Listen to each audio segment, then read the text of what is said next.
प्राण प्राण में शांति दीप जल जाए, प्राण प्राण में शांति दीप जल जाए, धरती पर स्वर्ग उतर आए। कण कण में बहाए, कण कण में बहाए प्रेम सरिताएं, धरती पर स्वर्ग उतर आए, धरती पर स्वर्ग उतर आए। हाथ खोल लो।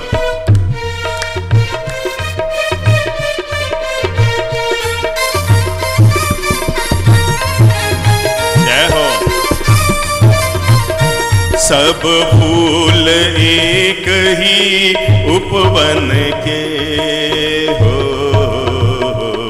सब फूल एक ही उपवन के हो, कुछ गोरे हैं कुछ काले हैं, सब फूल एक ही उपवन के। कुछ गोरे हैं कुछ काले हैं, रंग भेद की दीवारें सारी मिट जाए, रंग भेद की दीवारें सारी हट जाए, धरती पर स्वर्ग उतर आए। प्राण प्राण में शांति दीप जल जाए, धरती पर स्वर्ग उतर आए। कोई धनपति धनहीन ना कोई हो, कोई धनपति धनहीन ना कोई हो, सब अपनी अपनी किस्मत है, कोई धनपति धनहीन ना कोई हो, सब अपनी अपनी किस्मत है। ऊंच नीच वाला, ऊंच नीच वाला चक्रव्यूह टूट जाए, ऊंच नीच वाला चक्रव्यूह टूट जाए, धरती पर स्वर्ग उतर। सब आह्वान कर लो।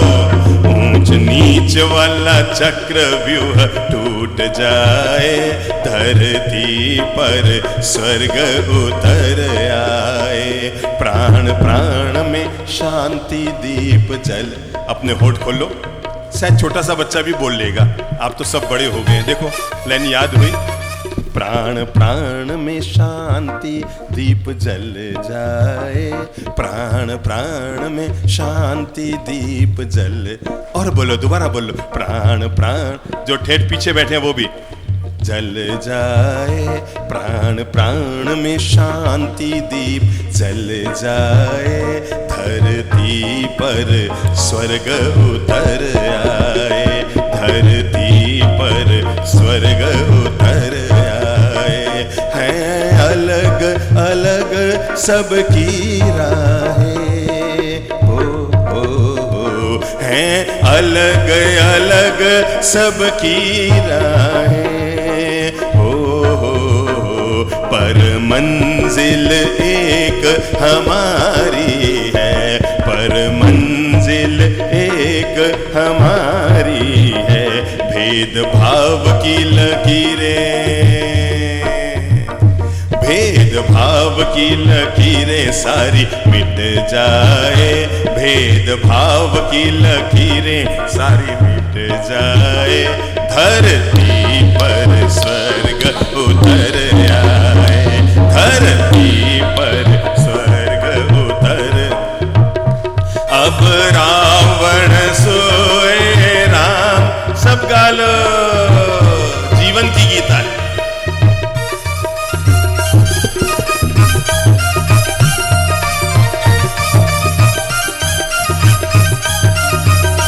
अब रावण सोए राम जगे, हो, अब रावण सोए और राम जगे, हो।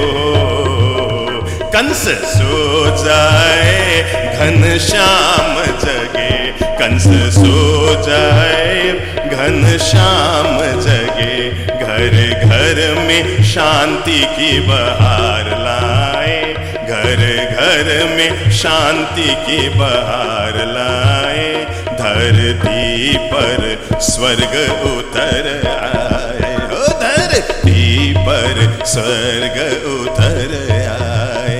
प्राण प्राण में देखो किस किस को लाइन याद हो गई। संगीत धीमे करो, कमर सीधी करो, जबान खोलो, हाथ खोलो, गाओ, गुनगुनाओ और बजा लो।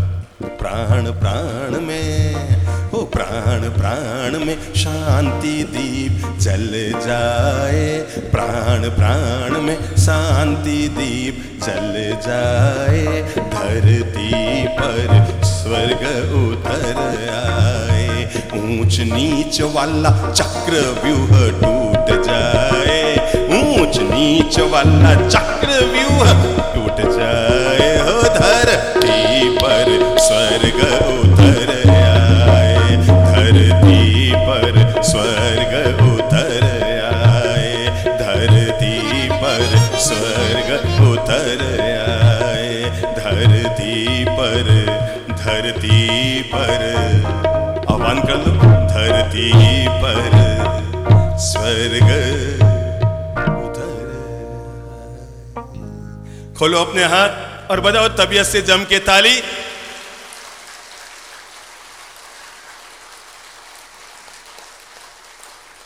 लोक कल्याणकारी चातुर्मास समिति और श्री वासुपूज्य महाराज मंदिर ट्रस्ट के तत्वावधान में आयोजित इस दिव्य चातुर्मास के आज स्थापना दिवस पर आप सभी लोगों को हमारा मंगल प्रेम, दुआएं और शुभकामनाएं हैं।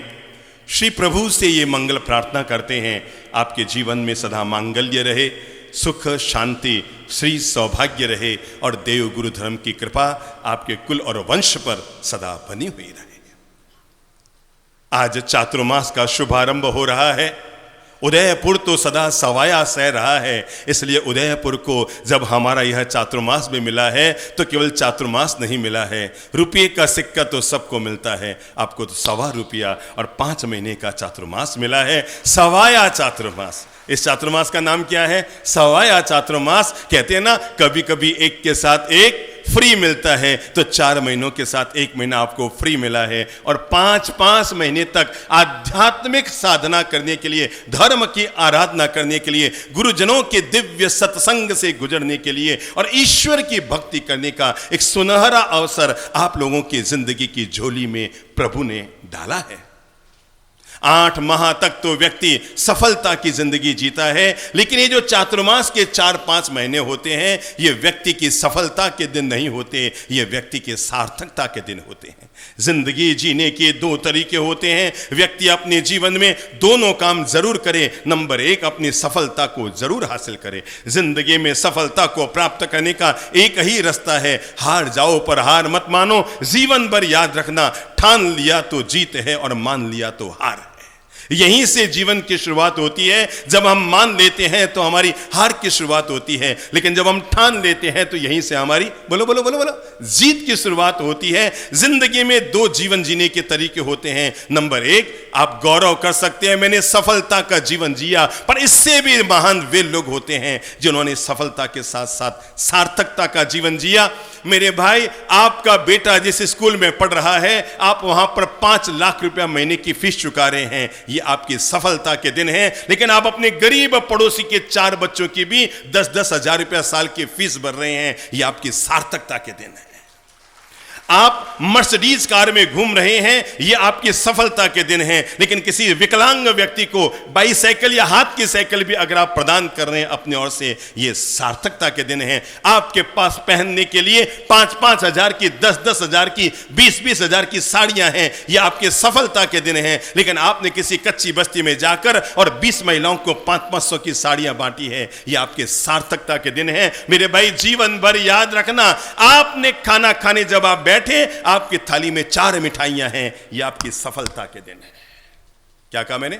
जब आप खाना खाने बैठे हैं, आपकी थाली में 4 मिठाइयां हैं, ये आपकी सफलता के दिन हैं। लेकिन आपने खाना खाने से पहले 10 गरीब लोगों को खाना खिलाया, ये आपके सार्थकता के दिन हैं। और याद रखना, इंसान के जीवन में अर्जित की गई सफलता यहीं रह जाती है, और इंसान के जीवन में अर्जित की गई सार्थकता, बोलो बोलो बोलो बोलो, एक बार हाथ सोच लो। अब जाने से पहले अपने बेटे को 3 करोड़ का अपना घर छोड़कर जाएंगे, सोचो बदले में आपको क्या मिलेगा। सोचो अगले जन्म में कुछ मिलेगा? आपके बच्चे का जन्मदिन है और आपने उसको 2 लाख की बाइक दिलाई, इसके बदले में कुछ मिलेगा? Yes no? कुछ मिलेगा? मिलने वाला है नहीं ना। पर आपने जाने से पहले किसी वृद्धाश्रम में एक कमरा बना दिया, किसी अनाथालय में कहीं व्यवस्था कर दी, किसी सरकारी अस्पताल में जाकर कोई ऑपरेशन थिएटर में अपनी भूमिका अदा कर दी। शायद, क्या कहा मैंने, शायद मिल भी सकता है। इसलिए जिंदगी केवल सफलता की ना हो, जिंदगी सार्थकता की हो। आपको पता है अमेरिका में और भारत में एक लाइन का फर्क है। कमाते तो वो हमसे ज्यादा है, दौलत उनके पास ज्यादा है, अमीरी उनके पास ज्यादा है। अमेरिका के लोग वो चीज कमाते हैं जो हमसे ज्यादा कमाते हैं। अमेरिका के लोग धन कमाते हैं, केवल धन कमाते हैं। पर गौरव करो अपनी भारत की माटी पर, यहां के लोगों ने केवल धन नहीं कमाया, धन के साथ धर्म भी कमाया। और यही परिणाम है, अमेरिका के लोग जब दुनिया से ऊपर जाते हैं तो उनका धन यहीं रह जाता है, और हम लोग जब दुनिया से ऊपर जाते हैं तो हमारा धर्म हमारे साथ जाता है। यह चातुर्मास इंसान की जिंदगी में धर्म के द्वार खोलने के लिए है, धर्म के रास्ते पर चलने के लिए है। चातुर्मास का च कहता है जीवन में चरित्रवान बनिएगा। चातुर्मास का त कहता है पूरे चातुर्मास में तपस्या की आराधना कीजिएगा। चातुर्मास का म कहता है थोड़ी मोह माया से अपने आप को मुक्त कीजिएगा। और चातुर्मास का स कहता है अपने जीवन को संयम के रास्ते पर लाने की कोशिश कीजिएगा। चातुर्मास का चा कहता है 4 गति का नाश हो। चातुर्मास में ऐसा उपक्रम कीजिएगा कि हमारी 4 गति का नाश हो। चातुर्मास का त कहता है जीवन में तत्व की पहचान हो। चातुर्मास का म कहता है मोह माया का त्याग हो। और चातुर्मास का स कहता है हमारा जीवन संयममय हो। हर किसी इंसान को अपनी जिंदगी का केंद्र बिंदु तय करना होता है कि आदमी आखिर अपने जीवन में पाना क्या चाहता है, बनना क्या चाहता है, होना क्या चाहता है। इंसान के जीवन के केंद्र बिंदु लगभग 2 चीजों से जुड़े रहते हैं। इंसान का पहला केंद्र बिंदु जीवन का होता है वो अच्छे से अच्छा पाना चाहता है। मैं जो बोल रहा हूं एक बार मनन कीजिएगा, मेरी बातें बिल्कुल हूबहू आपकी जिंदगी में फिट हो रही है कि नहीं हो रही है। इंसान के जीवन का पहला केंद्र बिंदु होता है वो अच्छे से अच्छा पाना चाहता है, ये भी पालूं और वो भी पालूं। दुनिया में 4 तरह के लोग होते हैं। कुछ लोग होते हैं जो कहते हैं तेरा भी मेरा और मेरा भी मेरा। कुछ लोग होते हैं तेरा सो तेरा और मेरा सो मेरा। अरे महान वे लोग होते हैं जो कहते हैं तेरा भी तेरा और मेरा भी मेरा। और वे लोग फकीरी के लोग होते हैं जो कहते हैं क्या तेरा क्या मेरा, दुनिया तो रैन बसेरा। तो इंसान का पहला केंद्र बिंदु होता है इंसान अच्छे से अच्छा पाना चाहता है।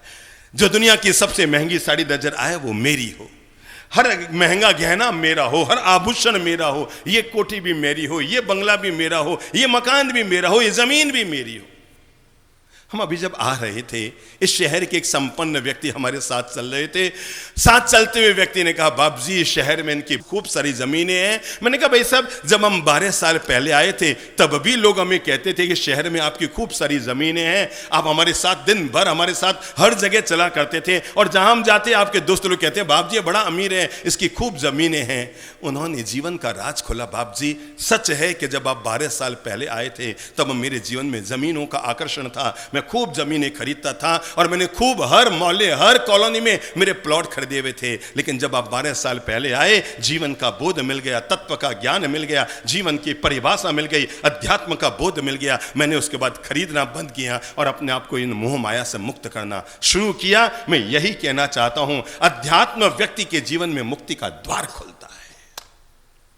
इंसान की पहली अभिलाषा ये भी पालूं वो भी पालूं वो भी पालूं, दुनिया की सारी दौलत मेरी हो जाए। अच्छा जरा एक बात बताओ, आप में ऐसी काफी अमीर महिलाएं होंगी जिनके पास 100 से ज्यादा साड़ियां होंगी।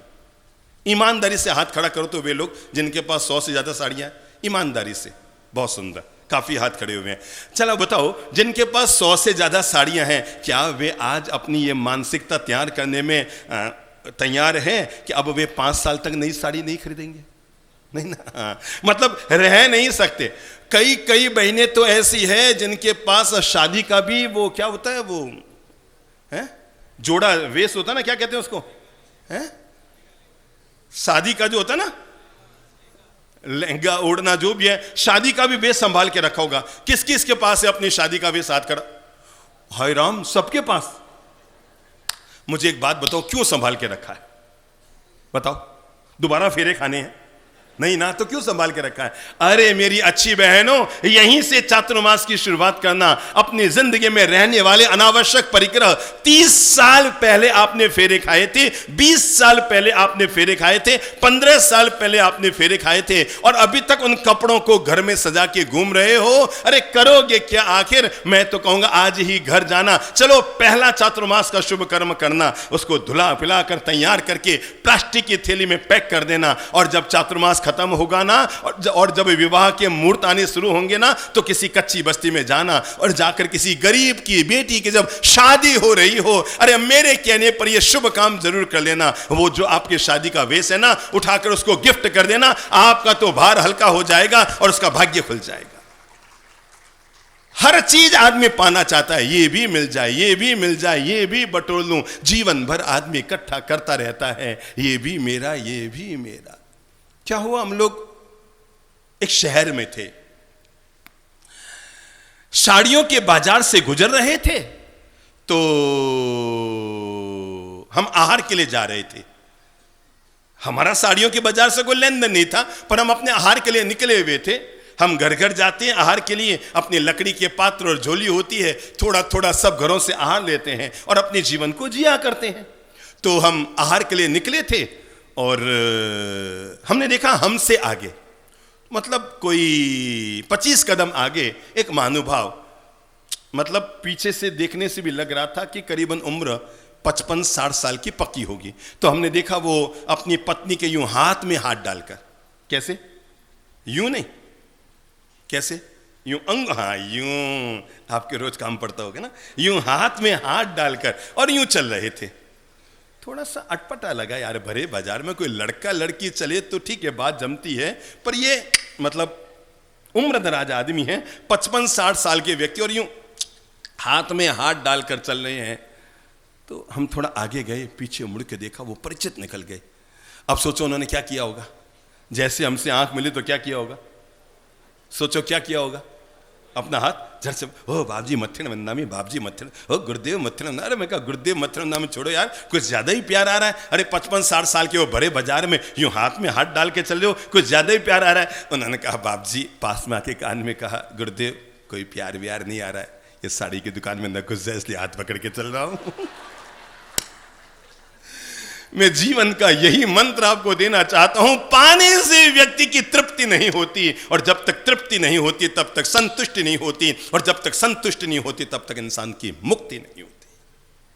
और अगर किसी भी व्यक्ति को अपने जीवन में मुक्ति का मार्ग खोलना है तो उसके लिए पहला उपक्रम उसे करना ही पड़ेगा, और वो है पाने की अभिलाषा। ये भी पालूं, ये भी पालूं, अरे पाते पाते जिंदगी पूरी हो गई। सोच सोच कर सोचो मुक्ति का द्वार कब मिलेगा। इंसान के पहला केंद्र बिंदु रहता है हर चीज पालूं, और या फिर आदमी पहला अच्छा पाना चाहता है और या फिर अच्छा दिखना चाहता है। मुझे सब लोग पसंद करें, मैं जहां जाऊं वहां सब लोग मुझे पसंद करें। वो टनाटन रहना चाहता है, इधर से कभी ब्यूटी पार्लर में जाती है, कभी ये करके आती है, कभी वो करके आती है, कभी अटरम पटरम खटरम चिपस्टिक लिपस्टिक लगा के। अच्छा एक बात बताओ, मैं आज तक समझा नहीं, ये लिपस्टिक लगाने से अगर चेहरा सुंदर लगता तो ये पुरुष लोग क्यों नहीं लगाते?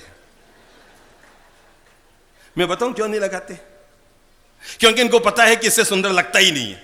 चलो आज मतदान कराते हैं, इस पंडाल में कम से कम 2,500-3 हजार पुरुष बैठे हैं, ठीक है ना। चलो आज मैं एक मतदान कराता हूं, वे लोग हाथ खड़ा करो जिनको लगता है कोई महिला लिपस्टिक लगाए तभी सुंदर लगती है। हाथ खड़ा करो कि वो लिपस्टिक लगाए तभी सुंदर लगती है, नहीं तो सुंदर नहीं लगती है। एक बार खड़े होकर देख लो, आपके पति का हाथ भी नीचे ही है, जिसको बहम हो खड़े होकर देख लो, किसी एक का भी हाथ ऊपर हो तो। चलो दोबारा मतदान करो तो अब बताओ, बिना लिपस्टिक भी आपको अपनी धर्मपत्नी अच्छी लगती है? हाथ खड़ा करो तो पता लगा। अब मुझे एक बात बताओ, लगाते किसके लिए हो? देखो देखो देखो, एक साथ 3,000 हाथ खड़े हो गए। मैं आपको यह बताना चाहता हूं, आदमी की जिंदगी या तो अच्छा पाने में गुजर जाती है या आदमी की जिंदगी अच्छा एक बार क्या हुआ, एक महिला, कोई मतलब क्या बताऊं, 60 साल की हो गई होगी, पर लीपा पोती की आदत नहीं गई। जब देखो तब करती रहती लीपा पोती। पति बेचारा रोज टोकता, यार अब तो उम्र वाली हो गई, क्या ये दिन भर क्या करती रहती है। मेरे भाई, जीवन का राज आपको खोल के बता रहा हूं। जिंदगी में सजाना हो तो आप इस शरीर को मत सजाना, क्योंकि ये तो एक दिन मिट्टी में मिल जाएगा।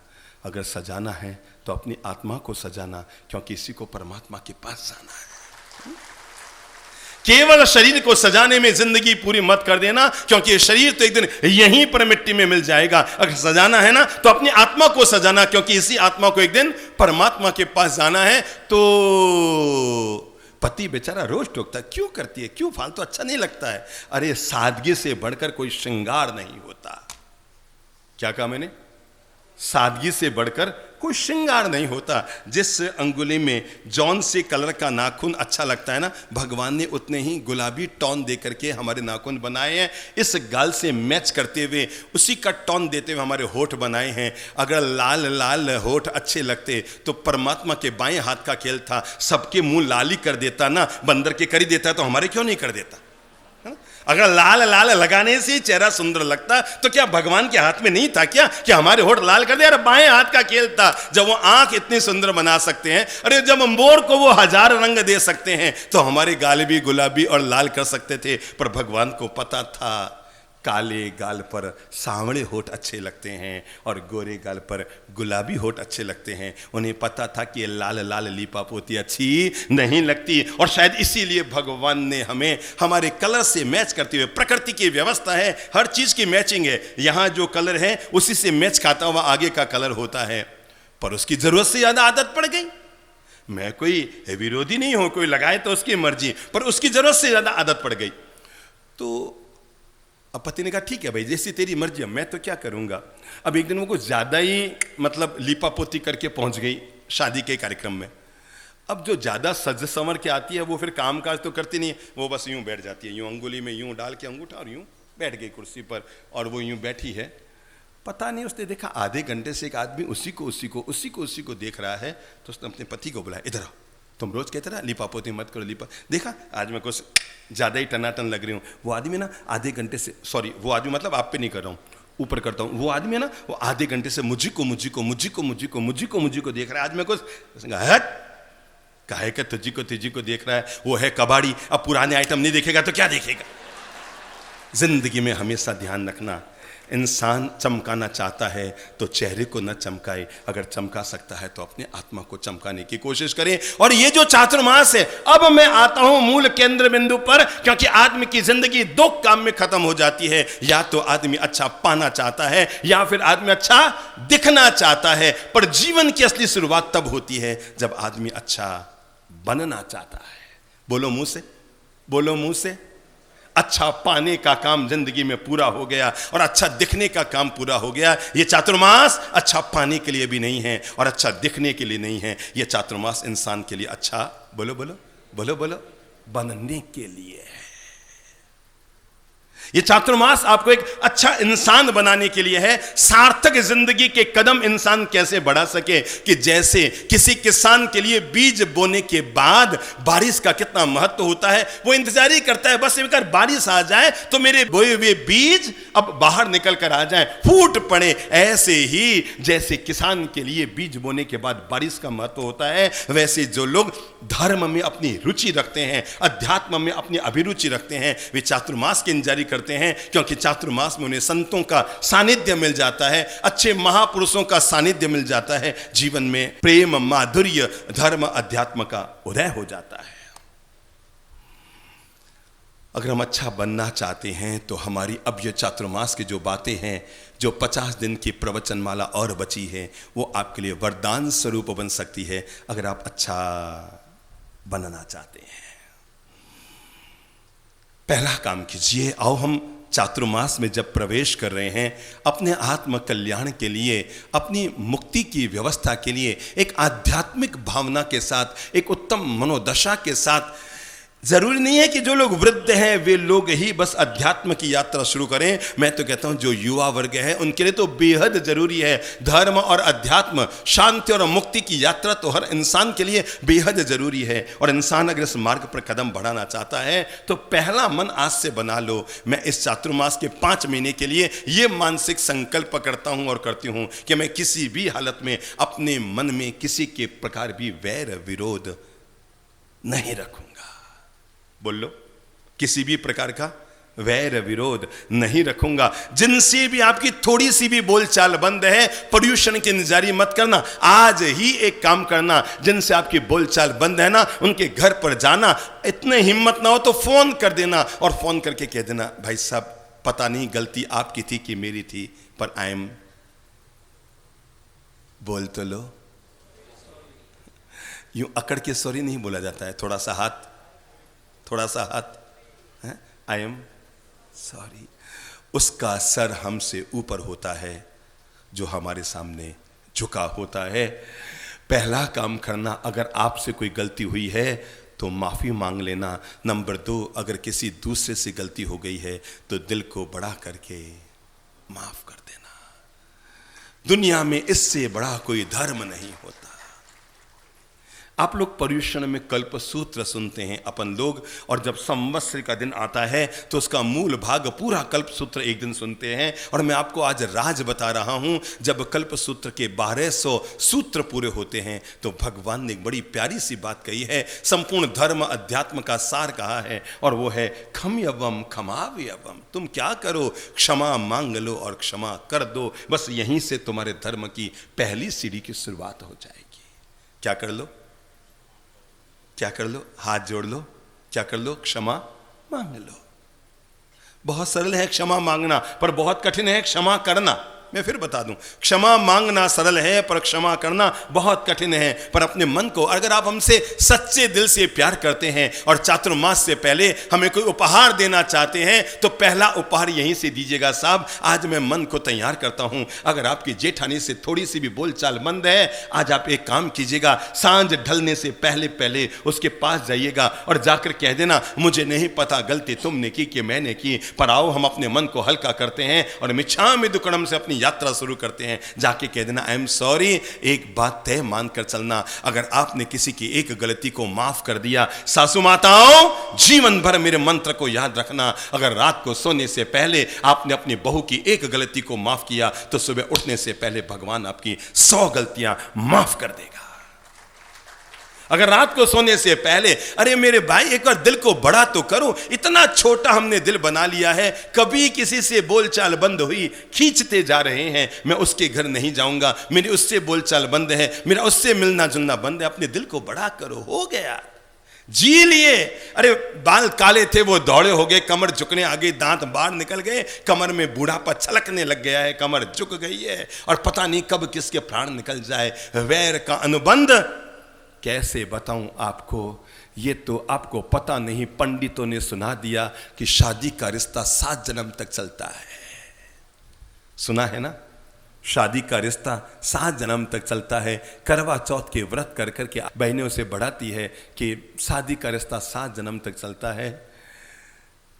पर आज आपको जीवन की समझ दे रहा हूं, शादी का रिश्ता 7 जन्म तक चले या न चले, पर मैं दावे के साथ कहता हूं वैर विरोध का रिश्ता 70 जन्म तक भी चलता रहता है, 70-75 जन्म तक भी चलता रहता है। अगर आपने एक के साथ वैर विरोध का अनुबंध कर लिया, आप कई बार सोचा करते ना, मैं तो इन्होंने कहीं बुरा करियो ही को नहीं, मैं तो इन्हें साथ कुछ गलत कर गई को नहीं, आज ये मेरे साथ ऐसा क्यों करा मेरे भाई। तब तो भगवान जी कागज पेन रखा करते थे, आज जो करो उसका फल 2-4 जन्मों के बाद रोकड़ बही में लिखा जाता था। अब तो सब जमाना बदल गया है। अब मैं आपको सावधान कर देता हूं, पहले तो रोकड़ बही होता था, कागज पेन होता था, लिखा पढ़ी चलती थी, तो कई जन्मों के बाद फल भोगना पड़ता था। अब तो वहां पर भी लैपटॉप चले गए हैं, फटाफट फटाफट निर्णय होता है और आज करो और कल परिणाम मिलता है। अच्छा करो तब भी और बुरा करो तब भी उसका परिणाम मिलता है। इसलिए सावधान, अपनी जिंदगी में अच्छा पाने के दिन हो गए, अच्छे बनने के दिन हो गए। अब तो अच्छा बनने का दिन हमारे जीवन में आ रहा है। और मैंने कहा, अगर किसी भी व्यक्ति से आपकी बोलचाल बंद है, आज चातुर्मास के जब आप स्थापना कर रहे हैं, अगर आप सच में चाहते हैं, जैन धर्म में परंपरा रही है, जब चातुर्मास प्रारंभ होता है ना, उससे पहले श्रावक श्राविकाएं लोग गुरु महाराज के पास जाकर कहती हैं, बाप जी कपड़ों बहरो, बाप जी और कोई चीज़ के खप हुए, दवाई के खप हुए, पोस्ट कार्ड लिफाफे के खप हुए, और कोई सामान के पेन के खप हुए, पूछो हाँ मैं भी आपसे कुछ खप मांग रहा हूं। ये जोली फैलाकर आज चातुर्मास की स्थापना के दिन आप सब लोगों से खप ले रहा हूं, और खप ये ले रहा हूं आपके जीवन की खपत को खत्म करने के लिए। आज आपसे कहता हूं, जब यहां से उठो ना, बस चातुर्मास का पहला श्री गणेश ये सोचकर कि चंद्रप्रभ ललित प्रभ महाराज की झोली में मैंने अपने ओर से चातुर्मास से पहले कुछ वहराने का संकल्प लिया था, मेरा उसके साथ अनुबंध है, मेरी उससे बोलचाल बंद है, मेरा उससे वैसा हो गया। आज मैं अपने मन को हल्का करता हूं, जैसे बाथरूम में नहाकर आते हैं ना तो कैसे हल्के फुल्के महसूस करते हैं। मैं सच कहता हूं, आप जैसे ही मिच्छामि दुक्कडम उसके घर जाकर बोल देंगे, आपको इतनी मानसिक शांति मिलेगी, आपको इतना मन का आह्लाद मिलेगा, आपको अंतर मन को इतना सुकून मिलेगा, आपको लगेगा ओहो, बेवजह में 5-5 साल से कौन सा नगर पालिका की कचरा पेटी का भार अपने सिर पर मैं बेवजह ढो रहा था। ओहो, आज लगता है मैं हल्का हल्का हल्का हो गया। जिससे भी आपका वैर का अनुबंध है, मेरे भाई, पालितना तीर्थ की 5000 सीढ़ियां चढ़कर यात्रा बाद में कीजिएगा। पालितना तीर्थ या तिरुपति तीर्थ की 5000 सीढ़ियां चढ़कर यात्रा बाद में कीजिएगा। पर जिस भाई से आपकी बोलचाल बंद है, उसकी 4 सीढ़ियां चढ़कर मिच्छामि दुक्कडम और सॉरी पहले कीजिएगा। मैं सच कहता हूं, उदयपुर में बैठे बैठे ही अगर आपने ये काम कर लिया तो पालितना तीर्थ की यात्रा करने का सौभाग्य आपको यही मिल जाएगा। अगर आपने इतना सा अपना मन बड़ा कर लिया और जाकर के कह दिया, आई एम सॉरी मिच्छामि दुक्कडम, क्षमा कीजिएगा। 36 इंच का सीना उसका नहीं होता जो रोज दंड मुदगर कसरत निकालता है, 36 इंच की छाती उसकी होती है जो गलती करने वालों को माफ करने का बड़प्पन दिखाता है। घर में बड़ा वो नहीं होता जो उम्र में बड़ा होता है, घर में बड़ा वो भी नहीं होता जो धन में बड़ा होता है, घर में बड़ा वो होता है जो घर को एक रखने के लिए झुकने को बोलो तैयार हो जाता है। एक राजा बहुत शांत प्रकृति का था, दैवीय प्रकृति का व्यक्ति था, लेकिन संयोग की बात, उसका जो बेटा था राजकुमार, वो 1 नंबर का भयंकर वाला गुस्सैल। मतलब आप सोच नहीं सकते जब उसको गुस्सा आता था तो वो कितना भयंकर गुस्सा आता था, कल्पनातीत। पर राजा जितना शांत प्रकृति का, उतना बेटा ही उसका गुस्सैल प्रकृति का। कहते हैं एक दिन राजकुमार नगर में घूमने गया था, आधे घंटे बाद ही वापस निकला, वापस अपने राजमहल में आया और राजसभा में तमाया हुआ गुस्से में चिल्लाते हुए आया, महाराज आपके अमुक ऑफिसर ने मुझे बड़े बाजार में गाली निकाली है, उसको ऐसी सजा दी जाए कि 100 साल तक ये शहर याद रखे कि राजा के बेटी को गाली निकालने का क्या दंड होता है। किसको किसको? राजा के बेटे को उसने गाली निकाली, आपके अमुक ऑफिसर के बेटे ने, उसको ऐसी भयंकर सजा दो कि 100 साल तक वे शहर याद रखे। राजा सक पकाया, यार एक बच्चे को क्या गलती की कितनी बड़ी सजा देंगे। राजा ने कहा मैं इसमें दिमाग नहीं लगाता, सारे सभासद निर्णय करो कि उस ऑफिसर के बच्चे को क्या सजा दी जाए। एक ने कहा महाराज उसकी जबान काट दीजिए। उसने राजा के बेटे को गाली निकाली, जीभ काट दो उसकी। दूसरे का महाराज इससे कुछ नहीं होता, उसका बाप भी ऐसा ही है, दोनों को देश निकाला दे दो। तीसरे ने कहा इससे क्या होगा, इनके सबके मुंह में तेजाब डाल दो। चौथे ने कहा इसको फांसी पे लटका दो। पांचवें ने कहा पूरा परिवार ऐसा है। सबने अपनी अपनी बात कही। राजा का राजकुमार उसके पास खड़ा था। राजा ने राजकुमार से कहा कि बेटा सुन लिया, सबने अपनी अपनी सजाएं बता दी, अब तू बता दे कि तू किस बात में संतुष्ट होगा, मैं वही आदेश जारी कर देता हूं और उस ऑफिसर के बच्चे को उसकी सजा दे देता हूं। तुम बता तू कौन सी सजा देना चाहता है। उसने कहा महाराज मुझे नहीं पता, बस 100 साल तक यह शहर याद रखे। राजा ने कहा मेरे प्यारे पुत्र, अगर उसकी जीभ काटेंगे तो लोग 10 साल में भूल जाएंगे, ठीक है, कईयों की कटी होगी। उसके मुंह में तेजाब भी डालेंगे ना तो लोग 20 साल में भूल जाएंगे। उसको देश निकाला दे देंगे और उसके बाप को तो लोग 30 साल में भूल जाएंगे। और हाँ बेटा, अगर उसको फांसी पे लटका देंगे लोग 40 साल में भूल जाएंगे। उसके पूरे वंश को भी हम खत्म कर देंगे तो 50 साल में लोग भूल जाएंगे। तू बता 100 साल वाली क्या सजा दूं? उसने कहा प्लीज महाराज, मुझे नहीं पता, पर उसने मुझे गाली निकाली है, मैं चाहता हूं उसको ऐसी सजा दूं कि 100 साल बाद भी लोग याद रखे। तब राजा सिंहासन से खड़े होते हैं। मैं चाहता हूं अब जो राजा सजा दे रहा है ना, इस सजा को हर कोई व्यक्ति याद रख ले, क्योंकि धरती के इतिहास की वो अनमोल सजा है जो आज एक संत के मुंह से बाहर निकल कर आ रही है। तब राजा खड़ा होता है। आप भी अपनी कमर सीधी कर लो। तब राजा खड़ा होता है। हो जाएगा 2-4 दिन आप मुझे सुनेंगे ना, कमर अपने आप सीधी हो जाएगी। राजा खड़ा होता है, पुत्र के सिर पे हाथ फेरता है, कहता है मेरे प्यारे बेटे, मैं राजा हूं और सजा देना मेरा फर्ज है, पर मैं तुम्हें बता दूं, जीभ कटी तो 5 साल में भूल जाएंगे, और मुंह में तेजाब डाला तो 10 साल में लोग भूल जाएंगे, फांसी पे लटकाया तो लोग 30 साल में भूल जाएंगे, पूरे परिवार को भी मैं मौत की सजा दे दूं, लोग 50 साल में भूल जाएंगे। मैं समझ नहीं पा रहा हूं बेटा, क्या सजा दूं? उसने कहा बस पापा 100 साल वाली सजा दे दो कि 100 साल तक लोग याद रखे।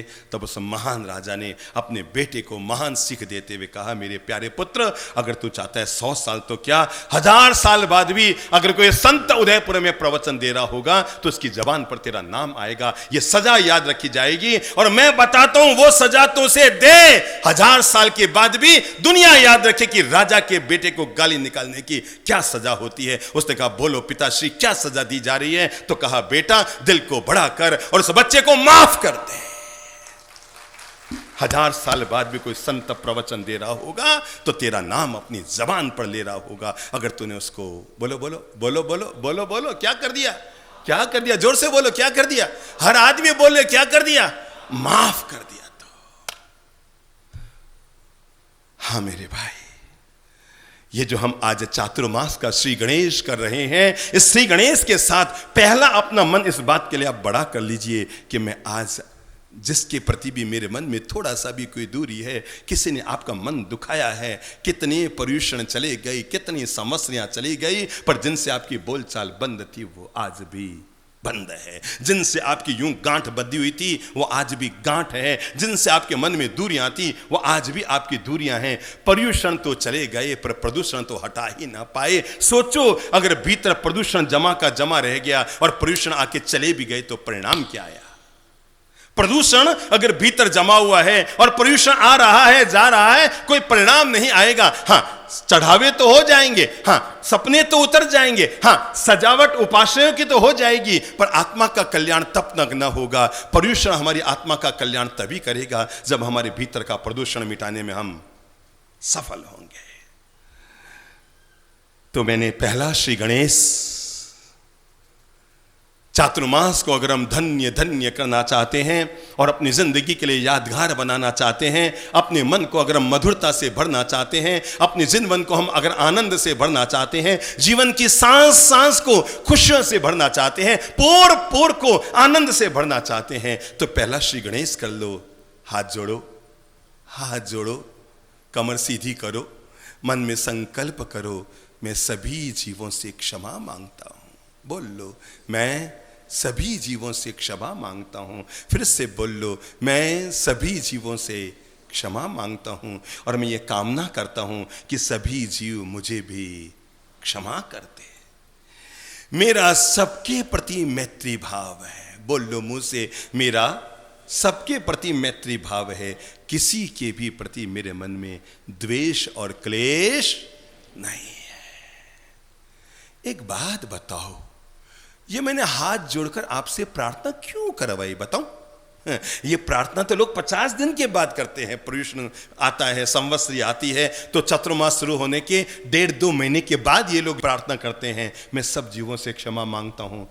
पर मैं चाहता हूं कल से अब आपके जीवन में, अब आपकी आत्मा के प्याले में, आपके मन के प्याले में अब ज्ञान का अमृत बरसने वाला है। मुझे एक बात बताओ, अगर कोई प्याला पहले से ही जहर से भरा हुआ है, और अगर उसमें अमृत डाला जाएगा तो अमृत क्या बनेगा? सोचो सोचो सोचो, सब सोचो। समझो एक प्याला है, चारों तरफ से प्याला जहर से सना हुआ है।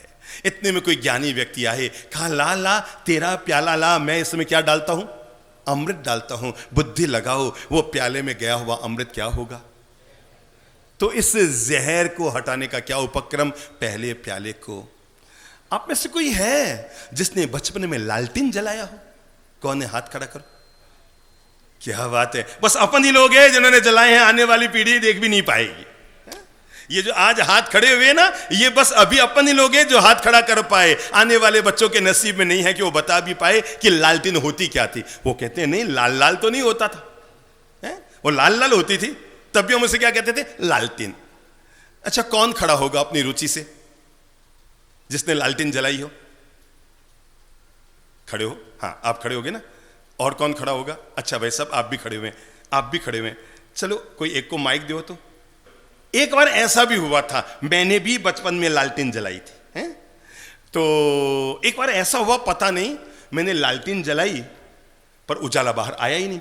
मैंने उसकी बाती को और तेज किया, उजाला आया ही नहीं। मैंने और तेज कर लिया, इतनी सारी जला दी तो भी रोशनी बाहर आई ही नहीं। अंधेरा का अंधेरा रहा।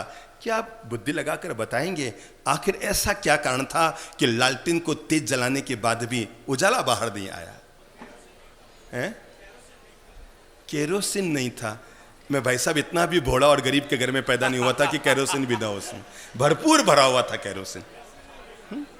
हाँ बोलो बोलो बोलो। जो अंदर वो लगा हुआ था वो काला ब्लैक था पहले से, वो साफ नहीं था तो उससे रोशनी क्या नहीं था? क्या नहीं था? हांडी किसके किसके किसके आदरणीय किसके उसका बुद्धि जो लगाओ ग्लास सब था। एक बार। चलो दोबारा एक बार काम शुरू करते हैं। चलो लालटेन जलाते हैं। कैसे जलाओगे लालटेन? कैसे? पहले माचिस नहीं, पहले अंगूठे से। क्या? लालटेन के गोले को ऊपर करना होगा ना, ऐसे तुली थोड़ी जाएगी अंदर। तो पहले यूं, फिर ऊपर हुआ है कांच का गोला। अब अपन ने जलाई है तूली, लगाई है लालटेन की बत्ती और वापस नीचे किया है, और गजब उजाला बाहर आ नहीं रहा है। तब जीवन का पाठ हमें मिल रहा है, लालटेन तू बाद में जला, कांच के गोले को पहले साफ कर ले। ये चातुर्मास आपके जलते हुए लालटेन में जो कांच पर काली मां का गोला आ गया ना, और जो गोले पर काली मां आ गई है ना, उस काली मां को साफ करने का उपक्रम है। लालटेन तो हम 12 साल पहले ही जला के गए थे। समझ में आई ना? बिल्कुल सही। तो अब पता लग गया रोशनी बाहर क्यों नहीं आ रही है। चलो तो पहला काम करो, पकड़ो कपड़ा, रुमाल निकालो जेब में से, उठाओ उठाओ। विवेक का, प्रज्ञा का, क्षमापना का, प्रेम का, शांति का, आनंद का, मिठास का, माधुर्य का, क्षमा भावना का। क्या उठाएंगे? रुमाल निकालो, लाओ अपने भीतर, उठाओ कांच का गोला। अब क्या करो? ओ भाई साहब ये तो शर्ट को साफ कर रहे हैं, शर्ट को नहीं करना है, ये तो रोज ही करते हो। इससे बात बन जाती तो हमें 300 किलोमीटर जोधपुर से पैदल चल के यहां क्यों आना पड़ता। बात नहीं बनी इससे। ले कांच का गोला, ले अपने मन का गोला। मेरे भाई याद रखना, दूध में जितना पानी होगा ना, रबड़ी बनने के लिए उसको उतना ही ज्यादा खोलना होगा। बस याद रखना। आप तो दूध में पानी डाल डाल के खुश हो रहे हैं। 1 किलो का मैंने 2 किलो बना दिया है, 1 किलो का मैंने 1.5 किलो बना दिया दूध। पर आपको कैसे बताऊं, जब इसकी रबड़ी बनाएंगे ना तो गैस का चूल्हा बेकार ही, आपको डबल जलाना पड़ेगा। वो दूध में पानी डाला आपके लिए दुगना महंगा पड़ जाएगा। आओ पहले अपने कांच के गोले को साफ करते हैं। और कांच के गोले को साफ करने के लिए मैंने आपसे अनुरोध किया, हाथ जोड़कर पहला संकल्प कर लो। मैं आज से ही दिमाग में ले लो एक बार। है मुझे पता है अपन जितने बाहर से गोरे गोरे दिखते हैं ना, धोले धोले दिखते हैं ना, सुंदर सुंदर दिखते हैं ना, प्यारे प्यारे दिखते हैं ना, मुस्कुराते हुए लगते हैं ना, अंदर से उतने है नहीं। और वो अंदर से जब तक होंगे नहीं तब तक बाहर का कोई मतलब नहीं होगा। इसलिए हम एक पहला काम करते हैं, आओ हम अपने कांच के गोले को साफ करते हैं। आओ हम जहर लगे हुए प्याले को थोड़ा साफ करते हैं, ताकि उसमें जो कालीमा आ गई है वो हट सके। और अब जो कल से आपके दिए जलाए जाएंगे, रोशनी दी जाएगी, उसका उजास आपकी पूरी जिंदगी में आ जाएगा।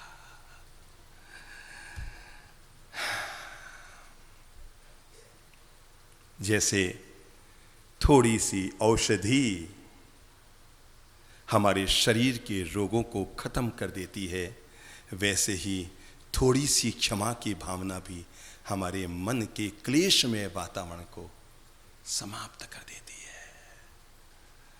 देख लो, कोई है आप में ऐसा जिन दो भाइयों में थोड़ी सी बोलचाल बंद हो, देरानी जेठानी में बोलचाल बंद हो, सास बहू में थोड़ी बोलचाल बंद हो, पिता पुत्र में थोड़ा सा मानसिक तनाव हो? हाथ खड़ा कर दो, शर्म मत खाओ।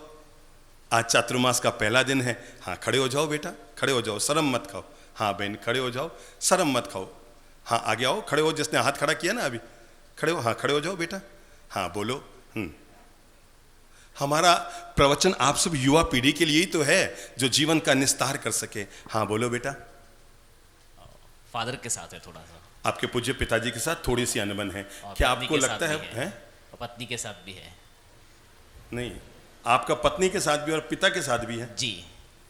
नहीं, पत्नी के कारण पिता के साथ हुआ या दोनों के साथ ही नहीं है? आपकी बोलचाल कम है। परिस्थितियां बड़ी लंबी थी, समय के साथ साथ बढ़ता गया। उन दोनों में से यहाँ अभी कौन आए हैं? सबसे ज्यादा पत्नी के लिए तो मेरी वजह से हुआ है। अच्छा। और पिता के प्रति किसी परिस्थिति की वजह से हुआ। ठीक है, ठीक है। उन दोनों में से कोई यहाँ आए हैं अभी? मेरी पत्नी मेरे साथ है। इनके धर्म पत्नी हाथ खड़ा करो, कोई एक हाथ खड़ा कीजिए। हाँ हाँ, क्या हुआ? कुछ गलत बोला? तो आपके 3 हाथ खड़ा करवाना चाहते हैं, तब फिर सही तो बोला मैंने। हाँ बहन, चलो इनके करीब आइए। बहन इनके करीब आओ, घबराओ मत। ये नहाने के दिन है, ये अपने आप को धोने के दिन है, उजाला लाने के दिन है। भूल होना हमारी प्रकृति है, पर भूल को सुधार कर ठीक कर लेना यही हमारी संस्कृति है। चलो करीब आओ। इनके करीब आइए। पहले तो हाथ में हाथ मिलाइए, हाँ, ताकि उजास भरे। ठीक है, ठीक है। धर्म पत्नी को माइक दीजिए। हाँ, घबराओ मत बहन। ऐसी 2-4 बातें बताइए ना जिनके कारण आपको लगता है ये थोड़े से इन बातों को सुधार ले तो सब कुछ अच्छा हो जाएगा। जो आज आपने बताया वो शायद उतर जाएगा इनको। अच्छा, आज जो ने बताया वो उतार रहे हैं जिंदगी में, तो मैं समझता हूँ जो भाव, हाँ, भाव दशा व्यक्ति की निर्मल हो जाए, पवित्र हो जाए। मैं अनुरोध करूँगा, इन दंपति से अनुरोध करूँगा, मेरे भाई जिंदगी को बहुत मीठी मधुर बना लो। जिस दिन आपने शादी की के बेडरूम में गए थे ना, उस दिन मुझे तो नहीं पता पर आपको याद होगा, आपके बेडरूम में जिस दिन आपकी शादी हुई थी, कितने साल हुए विवाह को? 16 साल। 16 साल? अरे क्या बात है। 16 साल पहले जब आपकी शादी हुई थी, एक बार याद करो आपके बेडरूम में क्या क्या था। हाँ बोलो। शायद गुलाब की पंखुड़ियाँ थी? Yes no? पतिदेव को दीजिए, उनको याद होगा अभी भी, है ना? क्या था? गुलाब की पंखुड़ियाँ थी जी। कमरा गुलाब के फूलों से सजा हुआ था, इत्र लगे हुए थे, परफ्यूम छिड़के हुए थे, रूम सजाया हुआ था। जिंदगी ऐसी क्यों बन जाती है मेरे भाई कि जिस पहले दिन की शुरुआत जब आपने की थी तो आपके बेडरूम में गुलाब के फूल सजे हुए थे, गुलाब की मालाएं लगी हुई थी, परफ्यूम छिड़के हुए थे, इत्र लगा हुआ था। और जिंदगी में सभी लोगों के साथ ऐसा होता है, जिस बेडरूम की शुरुआत गुलाब के फूलों से होती है, 10 साल के बाद उसी बेडरूम में झंडू बाम, लाल बाम, हरा बाम, सर दर्द की गोलियां, आधा मेडिकल स्टोर इन सब लोगों के बेडरूम में आ गया है। आओ हम मीठी मधुर शुरुआत करते हैं। चलो, अगर आप वास्तव में आपका दिल बड़ा है तो धर्मपत्नी की तरफ मुंह करके बोल दो, आई एम सॉरी। मैं सारी गलतियां कन्फेस करता हूं और I am extremely sorry. Thank you so much. मेरी अच्छी बहन, माइक ले लो, हो सके तो थोड़ा झुक जाओ पांव की तरफ और आप भी बोल दो, आई एम सॉरी। मेरे कृत्य ऐसे हैं कि इनको झुकने की जरूरत नहीं है। भगवान आपको पति, अब इससे अच्छा पति तो भगवान आपको क्या दे सकता है बहन, जरा बताओ। 1000 लोगों के बीच आपकी महानता का जिक्र कर रहा है ना, तो आज बोल दो, मैंने जो प्रकार की भूल मुझसे हुई कि तुझसे हुई, आज हम क्षमा की गंगा में स्नान करते हैं, अपने मन को निर्मल और पवित्र करते हैं और आज से प्रेम भरे जीवन का श्री गणेश करते हैं। प्रॉमिस? जब से आप आ रहे तब से हम यही कर रहे हैं। जब से हम आए तब से आप इसी काम में लगे हैं। चलो बहुत अच्छा, बहुत अच्छा। ताली बजाओ इन दोनों के लिए। हम आए, thank you Babu, thank you so much, thank you so much. हम, हाँ छोटी बहन, हाँ छोटी बहन, हाँ छोटी बहन, खुश रहो। हम आए इसीलिए हैं ताकि जीवन का अंधेरा दूर हो सके। थैंक यू सो मच वीरा जी। हम लोग मुंबई से रवाना होने वाले थे। लगभग चातुर्मास समाप्त हो उससे 10-12 दिन पहले की घटना है। जैसे अभी ये अच्छे से युवक खड़े हुए ना, हिम्मत वाले, है तो कई लोग, आप हिम्मत वाले हैं बस। तो ऐसे ही एक युवक आया, बाबजी मथेन मंदामी। लगभग उस समय 7:15 बजी थी और हम प्रवचन के लिए मैदान में जाने के लिए रवाना हो रहे थे। उसने कहा बाबजी मुझे आपसे जरूरी 10 मिनट बात करनी है। मैंने कहा भैया मेरा प्रवचन का समय, हमें रवाना होना है, वहां 8:45 बजे प्रवचन का समय, कैसे बैठूंगा? या तो प्रवचन के, नहीं मेरी दोपहर की फ्लाइट है, मैं केवल आपसे मिलने के लिए गुवाहाटी से आया हूं, केवल आपसे 10 मिनट बात करने के लिए मैं आया हूं, मुझे आप केवल। मैंने कहा भैया प्रवचन का समय, आपकी फ्लाइट, आप जाने 1000 लोग वहां इंतजार करें, मैं आपकी फ्लाइट की चिंता करूं कि 1000 लोगों की चिंता करूं? क्या नहीं गुरुदेव। तो मैंने कहा एक काम करो, रास्ते में चल दो, साथ साथ में चलते हुए अपनी बात बता दो। अब हम उस घर से निकले, जाम ठहरे थे और जा रहे थे पंडाल की तरफ। अब उस युवक की व्यथा सुनिए। कहा गुरुदेव मैं गुवाहाटी से आया हूं। मैंने कहा स्वागत है भैया।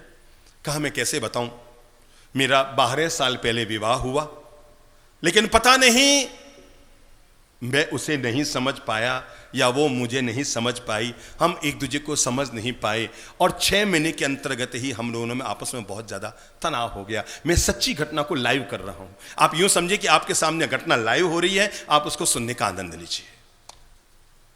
अगर देख सकते हैं तो मेरे हाथों के इशारे पर उस घटना को देखने का भी सुख प्राप्त कर लीजिए, क्योंकि इसका समापन बहुत मीठा है। कहा गुरुदेव 13 साल पहले, 12 साल पहले मेरी शादी हुई, 6 महीने के अंदर अंदर मन मुटाव हो गया और कोई छोटी सी बात को लेकर मेरी धर्मपत्नी नाराज हुई और पीहर चली गई। हालांकि वहां से कई बार कहलावा भी आया कि अब अगर आप लेने आएंगे तो हमारी बेटी वापस आ जाएगी, पर मैं अड़ा रहा, जैसे गई वैसे आएगी, मैंने जब भेजा नहीं तो मैं लेने क्यों जाऊं। आपको पता है दुनिया में आधे तालाक तो केवल इस एक बात पर, 2 अहंकार जब टकराते हैं ना, ये दहेज वहेज बहुत बड़े कारण नहीं बनते, ये तो कुछ घरों में बनते होंगे, पर अधिकांश घरों में आदमी का ईगो टकराता है ना। दुनिया में 2 तरह के लोग होते हैं। कुछ लोग सोचते हैं, कुछ के भीतर अहम पलता और कुछ के भीतर बहम पलता है। शब्द पकड़ो, क्या कहा मैंने? कुछ के भीतर अहम पलता है और कुछ के भीतर बहम पलता है। कुछ लोगों के भीतर ये अहम है कि मेरे बिना किसी का काम नहीं चलता, ये क्या है? अहम है। और कुछ लोगों के भीतर बहम है, मुझे किसी की भी जरूरत दुनिया में नहीं है। ये बहम ही इंसान के डूबने का निमित्त बनता है। पीहर जाकर वो बैठ गई और वहां से संदेश आया आप लेने आओ, तो मैंने कहलाया जैसे गई वैसे अपने आप आओ, मैं लेने नहीं आऊंगा। शायद आपको पता है कि नहीं, पर मैं आपको बता दूं, दुनिया के आधे तलाक इसी एक लाइन पर होते हैं। किसी बात पर बेटी पीहर आकर बैठ जाती है, अब पीहर वाले भी चाहते हैं वो जाए और ससुराल वाले चाहते हैं वो आए। क्या लाइन अड़ती है? बोलो, कौन बोलेगा? कौन बोलेगा? हाँ बोलो बोलो, खड़े हो, खोलो अपना मन खोलो। वो कहते हैं लेने आओ, लेने नहीं आओ। अच्छा आपका काम पड़ा है क्या? नहीं तो आप तो फटाफट बोल गए यार, मुझे पता नहीं था ये तो। एक कहता है लेने आओ तो मैं आऊंगी, और वो कहता है जैसे गई वैसे आओ, मैं लेने नहीं आऊंगा। ये बात बढ़ते बढ़ते फिर वो गलतियां बताते हैं, वो ऐसी है, वो कहता है वो क्या ऐसी, उसकी तो ऐसी की तैसी है, और वो आपस में अंट संट मंट टंट अटरम पटरम कटरम 1000 तरह के दोषारोपण एक दूसरे पर होने शुरू हो जाते हैं। पर उसकी शुरुआत यहीं से होती है, लेने आओ तो मैं आऊं, और वो कहते हैं जैसे गई वैसे अपने आप आओ। मेरे भाई, काश संत जनों की वाणी, ज्ञानी जनों की वाणी, आप विवाह करने से पहले इन पवित्र बातों को अपने जीवन में उतार लेना, तो कभी दुनिया में किसी के तलाक की नौबत नहीं आएगी। मैं सच कहता हूं, जैसे आप शादी करने के लिए किसी पंडित को बुलाते हैं और फेरे खाते हैं ना, ऐसे ही शादी करने के बाद देवी देवता को धोख लगाने बाद में जाना और हनीमून मनाने के लिए बाद में जाना, पहले किसी संत ज्ञानी पुरुष के पास जाकर, किसी चंद्रप्रभ जी की पाठशाला में जाकर और 2 घंटे उनके पास बैठकर जीवन का पाठ समझ लेना, ताकि आगे जाकर ये नौबत ना आए तुम लेने आओ तो मैं आऊंगी, और नहीं तो तुम जैसी गई वैसे अपने आप आ जाओ। ये नौबत ना आए। अरे पंडित ने तो आपको फेरे करा के फेरे में डाल दिया, पर अगर किसी ज्ञानी संत के पास जाकर बैठ गए ना, तो जिंदगी के फेरे से बाहर निकल जाओगे। तो उन्होंने बताया बाप जी मेरे साथ भी ऐसा ही हुआ, मैं जिद्दी था 1 नंबर का, मैंने कहा मैं मरी लेने नहीं आऊंगा, और पता नहीं उसने भी गांठ बांध लेने आओ तो मैं आऊं, नहीं तो नहीं आऊंगी। उसने मुझ पर दोषारोपण किया, मैंने उस पर किया। बाप जी बात बढ़ती गई और एंड में 9 महीने बाद हमारा क्या हुआ? बोलो क्या हुआ? आपको पता है ना क्या हुआ? तो बोलो ना। तलाक हो गया। बाप जी तलाक तो हो गया, पर मैं इतना मानसिक रूप से दुखी हो गया बाप जी, मैं इतना दुखी हो गया, मेरी रोटी पानी धंधा सब चौपट हो गया। मेरा किसी से बात करने का मन, मुझे लगा मेरा भाग्य नाराज, मेरी किस्मत नाराज, मेरा भगवान नाराज, मेरा सब कुछ मुझसे खो गया। अरे मेरी पत्नी ने मेरे साथ ऐसा कर दिया, बस मेरा ईगो मुझे टकरा रहा था। हालांकि मुझे लग रहा था कि मैं बुला लेता तो ये नौबत ना आती, मैं लेने चला जाता, पर पता नहीं मैं बहुत ज्यादा मानसिक रूप से अशांत, इतना ज्यादा अशांत हो गया, मैं डिप्रेशन में चला गया, दवाइयां ले लेकर के रात निकालने लगा। बाप जी 4 महीना पहले जब पता लगा कि आपका बॉम्बे में चातुर्मास है, तो मेरे बिल्कुल बगल में ही एक महानुभाव रहते थे नागौर के। उन्होंने मुझसे कहा कि बेटा तुम बेवजह ऐसा जीवन में हताश निराश उदास हो गया है, एक काम कर, ये अभी बॉम्बे के कोरा केंद्र मैदान में चंद्रप्रभ ललितप्रभ महाराज के प्रवचन होंगे ना, वे लाइव होकर आएंगे तो उनको सुन ले। आर्यन चैनल पर आ रहे हैं तो उनको सुन ले।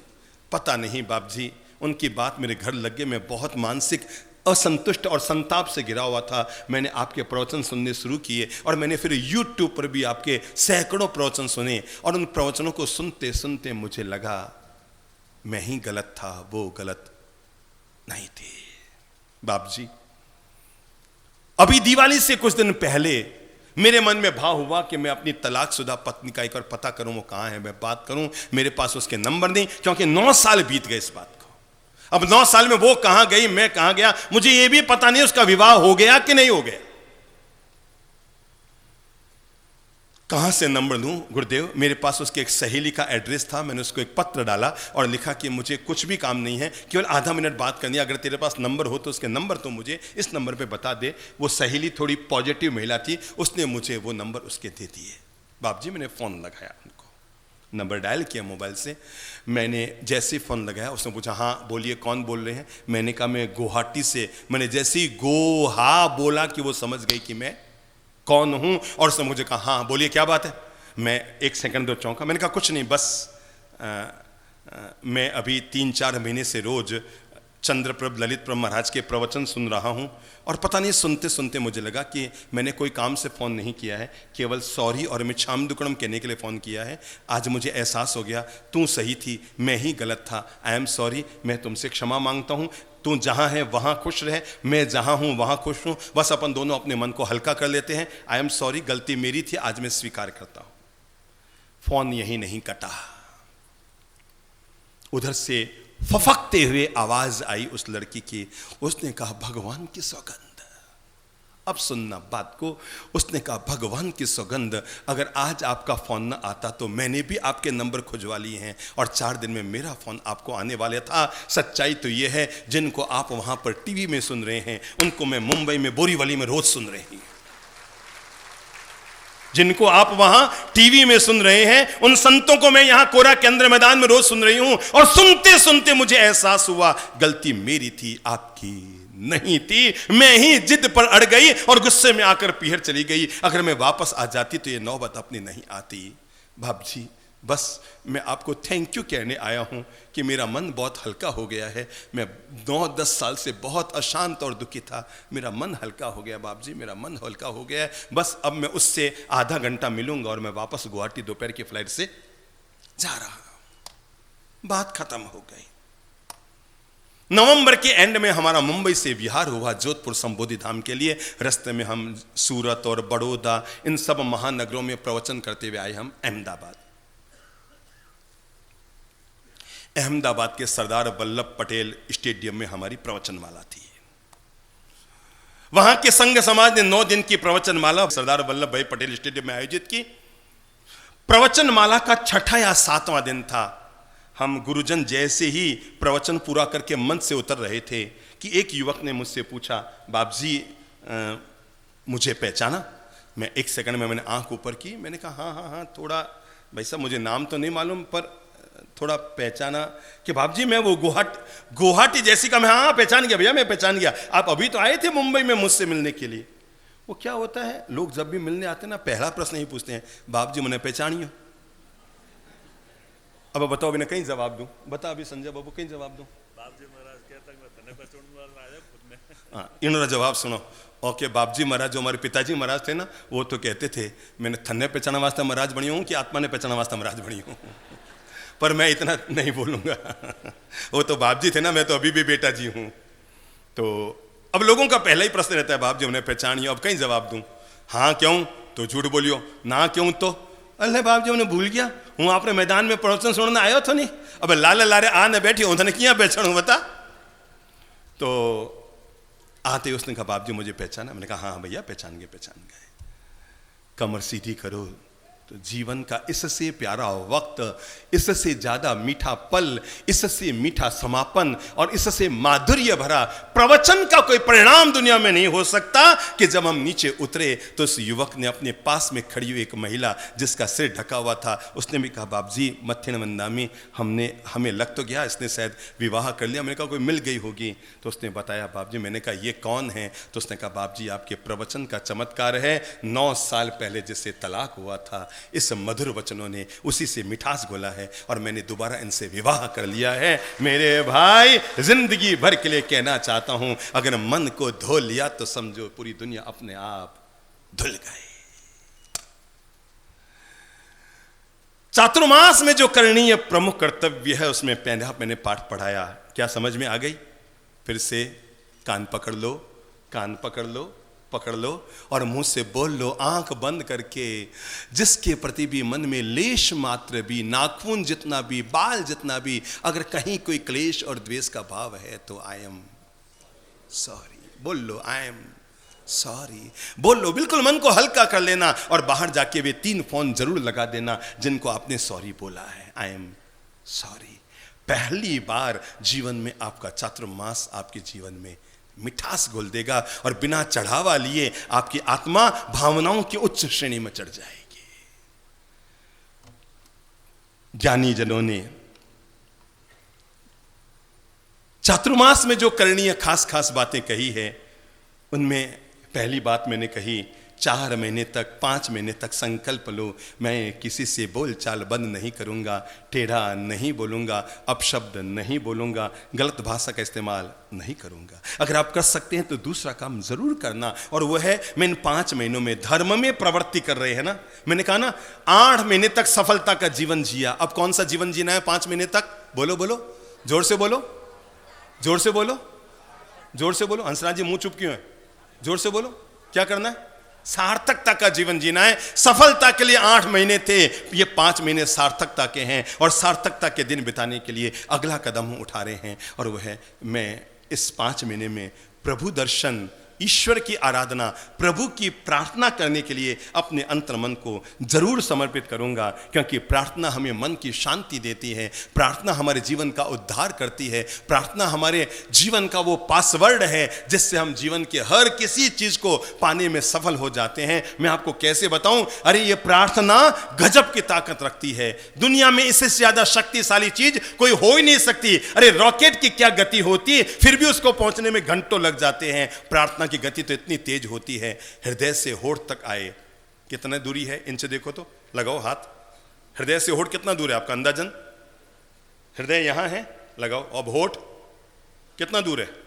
9 इंच। कैसे बताऊं? ये प्रार्थना हृदय से होठ तक आती है, उससे पहले परमात्मा तक पहुंच जाती है। ये गजब की ताकत रखती है। ये हृदय से होठ तक आए, उससे पहले तो प्रभु तक पहुंच जाती है। इसलिए इन 5 महीने तक ये जरूर संकल्प करना, मंदिर में जाके परमात्मा की पूजा कर लो, आराधना कर लो, ईश्वर की अर्चना कर लो। मंदिर अगर दूर है तो घर में ही बैठकर, जो घर में आपने भगवान के मंदिर का आला बनाया हुआ है, वहां पर भी आधे घंटा बैठकर ध्यान कर लो, अपने आज्ञा चक्र पर ध्यान केंद्रित कर लो, अपने मन के दशाओं में ईश्वर का सुमिरन कर लो, ईश्वर को याद कर लो। अपने हर सुबह की शुरुआत ईश्वर की पवित्र आराधना और ईश्वर के पवित्र वचनों से कर लो। तो चातुर्मास का दूसरा जो कार्य हम सभी लोगों को करना है, और वो है रोज सुबह, आप देखो, आप रोज सुबह उठ के क्या काम करते हैं? याद करो। अखबार हाथ में लेते हैं, चाय हाथ में लेते हैं, मोबाइल हाथ में लेते हैं, टीवी आंखों के, मतलब क्या कर रहे हैं अभी आप रोज सुबह जैसे उठते हैं, अपने सुबह के आधे घंटे का वक्त में आप क्या कर रहे हैं? अखबार में बिता रहे हैं, मोबाइल में बिता रहे हैं, चाय में बिता रहे हैं, टीवी में बिता रहे हैं। और देखो कि इन सबको बिताने का परिणाम क्या आ रहा है। क्या ये सार्थक काम किया जा रहा है? अगर आप सुबह सुबह उठकर मोबाइल आपने हाथ में ले लिया है, फेसबुक को घुमाए जा रहे हैं, व्हाट्सएप को घुमाए जा रहे हैं और भी अटरम पटरम खटरम अंगूठा ये चलाए जा रहे हैं, मैं कई बार सोचता हूं यार ये द्रोणाचार्य ने एकलव्य से अंगूठा क्यों मांगा? आज पता लगा, ताकि फेसबुक पर और व्हाट्सएप पे टाइम बर्बाद ना करे, है ना। मैं कई बार सोचता हूं अंगूठा क्यों मांगा, अब पता लगता है वो आदमी यूं यूं यूं यूं यूं यूं ना करता रहे। हर सुबह की शुरुआत मोबाइल से मत कीजिए, हर सुबह की शुरुआत अखबार से मत कीजिए, हर सुबह की शुरुआत चाय से मत कीजिए, हर सुबह की शुरुआत टीवी से और झकार से मत कीजिए। अगर आप कर सकते हैं सुबह नहा धोकर तैयार होकर 30 मिनट, कितना मिनट, कितना मिनट, 30 मिनट, चलो 30 को भी छोड़ो और कम कर देता हूं। एक दिन में कितने घंटे होते हैं? बोलो बोलो बोलो बोलो, 24 घंटे। चलो एक घंटे में कितने मिनट होते हैं? 60। भगवान इसका क्या किराया लेता है, क्या टैक्स लेता है, कितनी जीएसटी लेता है? कुछ भी? Yes no? अभी कोरोना में पता लग गया था ना कि एक एक सांस की क्या कीमत है, इतने से ऑक्सीजन की क्या कीमत है और जिंदगी की क्या कीमत है, पता लग गया ना। अरे पत्ते बाद में झड़ रहे थे, इंसान पहले झड़ रहे थे, देखा था ना। तो आपको पता लग गया जीवन का यथार्थ क्या है, किस तरह से जिंदगी झड़ जाया करती है। मेरे भाई, भगवान हमें रोज 24 घंटे देता है। कितने देता है? 24 घंटे देता है। बदले में क्या लेता है? कुछ कुछ कुछ भी नहीं। हर घंटे में कितने मिनट देता है? 60 मिनट देता है। बदले में क्या लेता है? कुछ भी नहीं। हर मिनट में कितने सेकंड देता है? 60। बदले में क्या लेता है? कुछ भी नहीं। क्या गजब है। इससे बड़ा दयालु, इससे बड़ा कृपालु, इससे बड़ा दाता, इससे बड़ा देनहार दुनिया में कौन हो सकता है, जो केवल देता ही देता है, बदले में कुछ भी। पर एक बात बताओ, जो हमें इतना दे रहा है, हमें भी उसे कुछ देना चाहिए कि नहीं? पहले तो ये क्लियर करो, स्वार्थी रहना है कि सारथी बनना है? हमें कुछ देना है या नहीं देना चाहिए, पहले क्लियर कर दो। हम केवल लेना ही जानते हैं कि देना भी जानते हैं? बोलो, देना भी जानते हैं ना। चलो एक घंटे में कितने मिनट? 60। अगर मैं 60 मिनट में से 1 मिनट भगवान के लिए निकलाऊं तो कोई प्रॉब्लम? 59 आपके, 59 आप पत्नी को दो, पैसे को दो, परिवार को दो, दौलत को दो, दोस्तों को दो, मोबाइल को दो, अटरम पटरम खटरम सटरम जिसको देना उसको दो। 59 केवल 1 मिनट प्रति घंटा में से। कोई दिक्कत तो नहीं है? हाथ खड़ा करो, कौन कौन दे सकता है 1 मिनट? 1 घंटे में से 1 मिनट भगवान के नाम। 1 घंटे में से 1 मिनट भगवान के नाम। कितना? 1 घंटे में से कितना? बोलो बोलो। 1 मिनट। अंगुली ऊपर कर दो। कितना मिनट? 1 घंटे में से कितना मिनट? कितना मिनट? 1 मिनट। चलो हम आज चातुर्मास के 5 महीने के लिए संकल्प करते हैं, मैं 1 घंटे में से 1 मिनट निकालूंगा। तो 24 घंटे में कितने हो गए? 24 मिनट। 1 घड़ी, आधी में पूरी आध। क्या कहा तुलसीदास जी ने? 1 घड़ी, आधी घड़ी और आधी में पुनी आध। कि तू 24 मिनट बजले। लगता है नहीं नहीं नहीं नहीं, 24 तो बहुत ज्यादा है, मुझे तो अपनी पत्नी को टाइम देना है, बच्चों को देना है, धंधे को देना है, परिवार को देना है, दोस्तों को देना है, मोबाइल। 1 घड़ी। फिर उन्होंने क्या कहा? क्या कहा? आधी घड़ी। आधी मतलब 24 मिनट में भी 12 मिनट लिया कि नहीं नहीं नहीं भगवान, में तो 12 मिनट तो मुझसे नहीं होता है, मुझसे आपका भजन इतना नहीं होता है। कितना गजब होता है। हम हाथ में माला गिन गिन के गिनते हैं, भगवान हमें बिना गिने सब कुछ देता है और हम गिन गिन कर उसका नाम लिया करते हैं। तो मैंने कहा 1 घंटे में से 1 मिनट। चलो कमर सीधी करो और हाथ जोड़ो।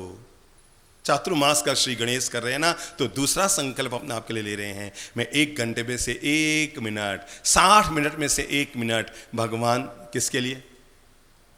किसके लिए? तुम्हारे लिए निकालूंगा। और रोज सुबह 24 मिनट बैठकर, मंदिर जाकर आराधना करो तो वहां जाके कर लो, घर में बैठकर कर लो, जहां आपका मन करे वहां कर लो। पर मैं 24 मिनट प्रभु की आराधना करूंगा, प्रभु की भक्ति करूंगा। कुछ भी नहीं आता ना, नवकार मंत्र का पाठ कर लो। कुछ भी नहीं आता, गायत्री मंत्र बोल लो। कुछ भी नहीं आता, पाराशक्ति साहब बोल लो, दादा गुरुक्ति साहब बोल लो। अरे और नहीं आता, हनुमान चालीसा जिनको आता, भगवान से जुड़ना चाहिए। एक बात बता दूं, नाम न्यारे न्यारे हैं पर भगवान तो दुनिया में सब एक है। ये नाम न्यारे न्यारे हैं और नामों को अलग अलग रखने से, देखो यहां पर एक पीतल का दिया है, एक मिट्टी का दिया है, एक चांदी का दिया है, एक सोने का दिया है, एक में घी है, एक में तेल है, एक में सरसों का तेल है, एक में तिल्ली का तेल है, एक में मूंगफली का तेल है, एक में घर की गाय का घी है, एक में भैंस का घी है, एक में गाय का घी है, एक में मौड़ी की बाती है, एक में रुई की बाती है, एक में धागे की बाती है। दिए अलग, घी तेल अलग, बातियां अलग, पर जैसे ही ज्योति जलेगी तो सारी ज्योति दुनिया में एक होगी। इसलिए कहते हैं गॉड इज वन, क्योंकि भगवान एक है, क्योंकि ज्योति सबकी एक है। और जब ज्योति सबकी एक है तो नाम भले उसका कुछ भी दे दो, पर एक मन में संकल्प कर लो, मैं 24 मिनट बोलो बोलो परमात्मा के लिए अपने जरूर समर्पित करूंगा। अगर आप तीसरा काम कर सके चातुर्मास में, और वो है सामायिक। क्या शब्द है? ये समता की साधना है। जिन शासन में जीवन को शांति, समता और मुक्ति के साथ जीने का जो पहला अभिक्रम उपक्रम हो सकता है वो है सामायिक। मुंह से बोलो क्या है? सामायिक। सामायिक यानी समता की साधना। सामायिक में दान हो जाता है, सामायिक में शील का पालन हो जाता है, सामायिक में तपाराधना हो जाती है, सामायिक में भाव विशुद्ध हो जाता है। क्योंकि हम सामायिक में किसी भी जीव की हिंसा नहीं करते तो अभेदान हो गया ना, हुआ ना। हम सामायिक में पुरुष महिला को और महिला पुरुष को नहीं छूते तो क्या हो गया? शील का भी पालन हो गया। हम सामायिक में 1 घंटे तक किसी भी प्रकार का आहार नहीं लेते तो तपस्या भी हो गया ना। हम सामायिक में किसी के प्रति भी वैर विरोध नहीं रखते तो भाव विशुद्ध हो गया ना। दान, शील, तप और भाव, इन चारों के जिस एक में आराधना होती है उसका नाम सामायिक है। तो ये जो आगे तख्ती लगाई है ना चौकी, कल से जिन भी बहनों को सामायिक करनी हो, भाइयों को सामायिक करनी हो, आप लोग आराम से यहाँ सामायिक करें। प्रवचन के दौरान ये चौकी इसलिए लगाई गई है ताकि आप जिनको कुर्सी पर बैठ कर करना हो कोई दिक्कत नहीं है, कुर्सी पे भी आराम से कर सकते हैं। आप जहाँ कर रहे हैं बिल्कुल सही है, पर किसी को यहाँ तख्ती पर करना हो आकर के तो चौकी पे भी सामायिक कर सकते हैं। सामायिक की आराधना जरूर करनी चाहिए, क्योंकि सामायिक से ईश्वर की आराधना होती है, मन की साधना होती है, जीवन में स्वाध्याय होता है। सच्चाई तो ये है, संसार से सिद्धि तक जाने का अगर सबसे महान कोई उपक्रम है तो वो सामायिक है। एक सबसे महत्वपूर्ण काम जो हर चातुर्मास में इंसान को करना चाहिए, इन 5 महीने में करना है, वो है सदधर्म का श्रवण, यानी सत्संगति, गुरुजनों के मुखारविंद से धर्म वाणी का श्रवण करना। ये तो चातुर्मास का सबसे पहला, अंतिम और मुख्य चरण है। एक भी दिन हमें नहीं चूक जाना चाहिए कि हम सत्संग और प्रवचन से वंचित रह गए। चाहे जो धंधा हो, चाहे जो व्यापार हो, इसको करने के लिए पूरी जिंदगी है। आपने 12 साल तक इंतजारी की, तब हमारा आना हुआ, तो मन में संकल्प कर लो, ये जो 50 दिन हैं आपके लिए वरदान बन जाएंगे कि मैं किसी भी हालत में, चाहे जो कुछ हो जाए, मैं ये 1.5 घंटे इसी टाउन हॉल मैदान को दूंगा और यहाँ पर आकर सत्संग, धर्म श्रवण जरूर करूंगा। अरे हराम के भीतर भी जो राम पैदा कर दे वो सत्संग है, डाकू के भीतर भी जो साधु को पैदा कर दे वो सत्संग है, और हत्यारे आदमी को भी जो संत बना दे उसका नाम सत्संग है।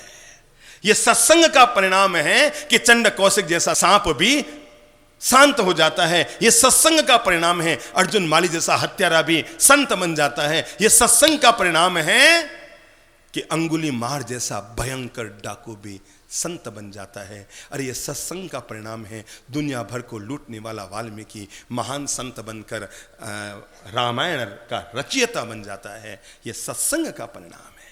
इसलिए सत्संग 1.5 घंटे तक यहां पर आकर इस चातुर्मास में नियम बना लो। जहां भी, अभी तो है ही है 50 दिन, जहां भी प्रवचन होगा, मैं और कोई धर्म करूं का ना करूं, पर ये 1.5-पौने घंटे का सत्संग जरूर सुनूंगा। क्योंकि सत्संग, अरे ये तो वो काम करता है। सोचो, मैंने पानी की एक बूंद गिराई यहां से, टपक। चलो सब लोग एक पानी की बूंद गिराओ तो हाथ ऊपर करो। एक बूंद गिरा था, आवाज जरूर हो। पानी की बूंद गिराई, टपक, हाथ ऊपर ही रहने दो। थोड़ी एक्सरसाइज, योगा भी तो हो रहा है ना। पानी की बूंद गिरी, टपक, और संयोग की बात, नीचे सांप मुंह खोले खड़ा है और वो पानी की बूंद उस सांप के मुंह में चली गई। कल्पना करो क्या परिणाम होगा। पानी की बूंद का भविष्य क्या है? जोर से बोलो, जोर से बोलो, जहर है। दोबारा लाओ हाथ ऊपर, एक बूंद और, एक बूंद और गिराओ, टपक, और ये भी पानी की बूंद नीचे गई, सांप हट गया, सीप नीचे आ गई, और उसका भी मुंह खुला था। पानी की बूंद कहां कहां कहां कहां? भविष्य तय हो रहा है पानी की बूंद का। हमारी जिंदगी पानी की बूंद की तरह है। अगर ये सांप के मुंह में चली गई तो जहर बन जाएगी, और सीप के मुंह में चली गई तो सच्चा मोती बन जाएगी। तय आप करो कि आप अपना भविष्य क्या बनाना चाहते हैं। तय हम करेंगे कि हम हमारा भविष्य क्या बनाना चाहते हैं। जिंदगी पानी की बूंद की तरह है। अरे सांप जैसे लोगों के साथ जी तो किसी की गुटखा खाने की आदत पड़ गई, किसी की उल्टी सीधी आदत पड़ गई, किसी के तंबाकू चबाने की आदत पड़ गई, किसी की गलत जगह जाने की आदत पड़ गई।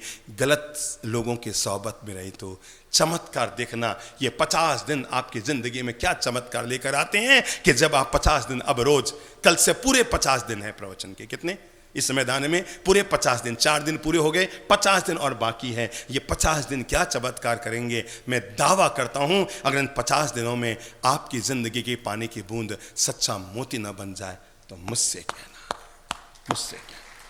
50 दिन में अगर पानी की बूंद सच्चा मोती ना बन जाए, क्योंकि सीप आई है आपकी जिंदगी के पानी को। अरे छोड़ो ना, एक काम करना, आप में कौन कौन है जिसके किचन में छोटा मोटा कोयला है? हाथ खड़ा करो। अच्छा, इतने घरों में अभी कोयले रखते हैं क्या? क्या काम आता है कोयला?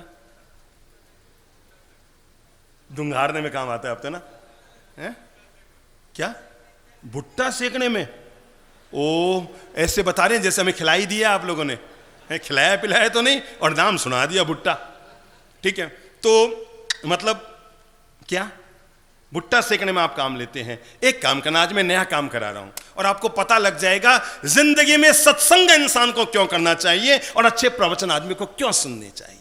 एक काम करना, और वो एक काम जरूर करना, आज अब भी घर जाना और वो जो घर में किचन में कोयला पड़ा है ना, मेरे कहने पर उसको हाथ में लेना, सीधे वाले हाथ में, और लेकर के 2 मिनट उसको रगड़ना, ऐसे जोर लगा के रगड़ना, कुछ मत करना, मुट्ठी बांधना और सीधा हमारे पास आ जाना। कहाँ? वासुपूज्य मंदिर दादाबाड़ी में आकर के अपना हाथ खोलना। बुद्धि लगाओ उस समय हाथ में क्या होगा? क्या होगा? काली मां होगी ना। दूसरा उपयोग मैं वहीं कराऊंगा, जो लोग आ जाएंगे हाथ को धो लेना साबुन लगाकर, और सामने नीचे ही मंदिर है, मंदिर जी में चंदन का मूठिया पड़ा है, चंदन घिसते ना भगवान के, यूं यूं यूं यूं, उस चंदन को भी अपने हाथ में 2 मिनट तक रगड़ लीजिएगा और फिर मेरे पास आके मुझे दीजिएगा। बाप जी मेरे हाथ में देखो, मेरे पास मत आना, खुद ही अपने हाथ को क्या ही बोलो बोलो। जिंदगी तो ऐसी ही है, कोयलों जैसे लोगों के साथ रहोगे ना तो काली मां से भर जाएगी, और किसी ज्ञानी गुरु के सत्संग में चली गई तो चंदन की जैसे महक जाएगी। तय तो आपको करना है। इसलिए भगवान ने हमें कहा है, क्षणमपि सज्जन संगति रेखा भवति भवार्णव तरणे नौका कांते काते कांता धनगत चिंता वातुल किंतव नास्ति नियंता। अरे क्षणमपि सज्जन संगति रेखा भवति भवार्णव तरणे नौका अंगम गलितम पलितम मुंडम दशन विहीनम जातम तुंडम वृद्धो याति गृहीत्वा दंडम तदपि न मुंचति आशा पिंडम। अरे सैकड़ों वर्ष पहले इस देश के महान आचार्य शंकराचार्य हुए, और शंकराचार्य ने तब भी इंसान को यह बात कही थी, और आज मेरे मुंह से फिर शंकराचार्य बोल रहे हैं कि अब भी अपने जीवन की बात जोड़ लो। क्षणमपि सज्जन संगति रेखा भवति भवार्णव तरणे नौका। अरे किसी संत पुरुष के श्री चरणों में जाकर क्षण भर भी तुमने सत्संग कर लिया तो भी तुम्हारी मुक्ति की व्यवस्था तो हो ही गई। और ये जो 50 दिन आएंगे, हम एक जगह रुके हुए थे, एक युवक हमारे पास आया। क्या होता है सत्संग का प्रभाव वो बता रहा हूं आपको। कैसे बताऊं आपको, ये जो हम आम मैदान में आके प्रवचन देते हैं ना, हमें भी लगता है ये इतना बड़ा पंडाल बंधाया है, इतना बड़ा खर्चा किया है समाज का। हमारा ऐसा नहीं कि मन बहुत खुश होता, हमारा मन दुखता है। हमें लगता है फालतू खर्चा समाज में नहीं होना चाहिए, पर हमें इसका पॉजिटिव परिणाम पता है।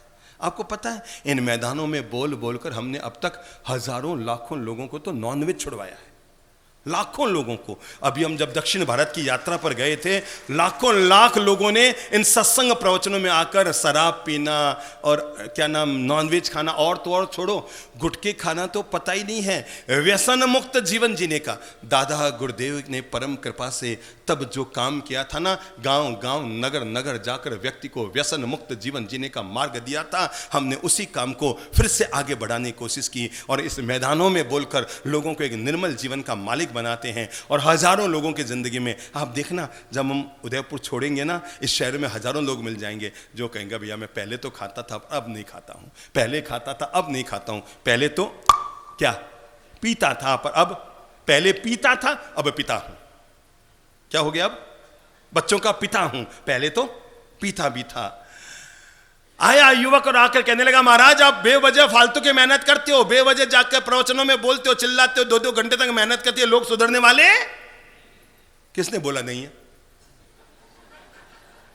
बेटे फटाफट बुद्धि लगा रहे हो, तय करके आए हो हम सुधरने वाले, पर याद रखना हम भी सुधारे बिना आपको छोड़ने वाले। तो आगे वो तो एकदम बिड़ गया, महाराज साहब आप बेवजह मेहनत करते हो, शांति से बैठो ना, क्यों जाके घंटे घंटे भर तक प्रवचन देते हो? लोग तो इस कान से सुनते और उस कान से निकाल देते हैं। मुझे पहली बार जीवन में लगा, मैंने कहा इस युवक की बात में दम तो है, वास्तव में लोग इस कान से सुनते और उस कान से निकाल देते हैं। पर पता नहीं मन में क्या सूझा, जिस घर में हम ठहरे हुए थे ना, वहां पर नया नया वो कली का काम, कली समझते हैं, चूने का काम होता है ना, वो पहले चूना भिगोते हैं पानी में और फिर मतलब क्या कहते हैं उसको, हैं? पुताई, पुताई, ये बिल्कुल सही कहा इन्होंने, पुताई। तो पुताई का काम हुआ था, तो जो लोहे की बाल्टी में चूना बचा हुआ था वो वहीं रह गया, पानी सूख गया और चूने से बाल्टी पूरी की पूरी भरी हुई थी। मतलब इतनी मोटी मोटी परतें उस बाल्टी में आ गई थी। पता नहीं हमें क्या सूझा, मैंने कहा भैया एक काम करना, इस चूने की बाल्टी में एक बाल्टी पानी डाल दे। उसने एक बाल्टी पानी डाला, पर पानी तो रुका ही नहीं। बुद्धि लगाओ क्यों? क्योंकि चूने के खार से बाल्टी में नीचे क्या हो गए थे? छेद। पानी डाला बह गया। उसने 1 डाला, 2 डाला, 5 डाला, 10 डाला, पानी भरा ही नहीं। और 25 बाल्टी पानी डाल दिया, पर बाल्टी खाली की खाली रह गई। वो हमारे पास आया, कहा गुरुदेव इस बाल्टी के नीचे छेद है, ये भरने वाली नहीं है, फालतू मेहनत होती है, मैं जाऊं? मैंने कहा आराम से जाओ, पर जीवन की सीख ले जाओ और मुझे इतना सा बताओ, बाल्टी में पानी तो नहीं टिका, पर क्या बाल्टी में कोई परिवर्तन आया? उसने कहा बाप जी हाँ परिवर्तन आया। मैंने कहा क्या? कि पानी तो नहीं टिका, पर इस बाल्टी में जो चूना जमा हुआ था वो भी पानी के साथ बह गया, बाल्टी बिल्कुल साफ हो गई। हमने कहा भाई मुझे पता है लोग इस कान से सुनते हैं, इस कान से निकालते हैं, फिर भी हम रोज जनता के लिए मेहनत करते हैं, क्योंकि हमें पता है चूने की बाल्टी में पानी डाला, पानी नहीं गया, साथ में चूना भी चला गया। लोग इस कान से सुनते हैं, उस कान से बातें निकल जाती हैं, पर साथ में जो मन में मैल जमा होता ना, वो भी बहकर बाहर निकल जाता है। बस इसीलिए हम रोज बोला करते हैं। जैसे चूने की बाल्टी साफ हो गई, पानी तो चला गया पर बाल्टी को साफ कर गया, ऐसे हो सकता है इस कान की बातें उस कान से निकल जाए, पर आपके मन के मैल को जरूर साफ कर देगी। इसलिए आज पहला नियम तो ये ले ही लो हाथ जोड़कर, अब मैं किसी भी हालत में एक भी प्रवचन, बाहर जाना कैंसल, मिलना जुलना कैंसल, किसी का आपने हाँ भर के टिकट भी करा दो कैंसल, कुछ भी नहीं बिगड़ेगा। पर आपने 50 दिन अगर ये सत्संग सुन लिया, आपके जीवन के लिए वरदान बन जाएगा, ये मैं आपको दावा करता हूं। हाँ, जो अंतिम चरण आज का कहकर फिर आप लोगों को विदा करूंगा, और वो है चातुर्मास में छोटी मोटी ही सही पर तपाराधना जरूर कीजिए। हो सकता है आपसे मासख्यमण नहीं हो सकता, तो मैं नहीं कहूँगा मासख्यमण करो। हो सकता है आप 28 भी नहीं कर सकते, कोई बात नहीं, तेला भी नहीं कर सकते, कोई बात नहीं। अगर आपको लगता है मैं रोज उपवास एकासना भी नहीं कर सकता, कोई बात नहीं। आओ हम छोटी छोटी शुरुआत करते हैं, छोटी छोटी जीवन में तपाराधना करते हैं। दिन भर खाओ पियो मौज उड़ाओ, खाओ पियो मौज उड़ाओ। सुबह नाश्ता खाया, दोपहर में खाना खाया, शाम को खाना खाया, रात को भी कोई मिल गया तो टिकाया, छोड़ा नहीं। दिन भर खाओ खाओ चलता रहा। मेरे भाई खाते खाते कुएं आपने खाली कर दिए और पीते पीते पानी की टंकियां खाली कर दी, पर यह पेट तो भरने वाला नहीं है, ये पेट तो भरने वाला नहीं है। और जब पता ये पेट तो भरने वाला नहीं है, आओ हम छोटे छोटे जीवन में शुरुआत करते हैं अपने जीवन को।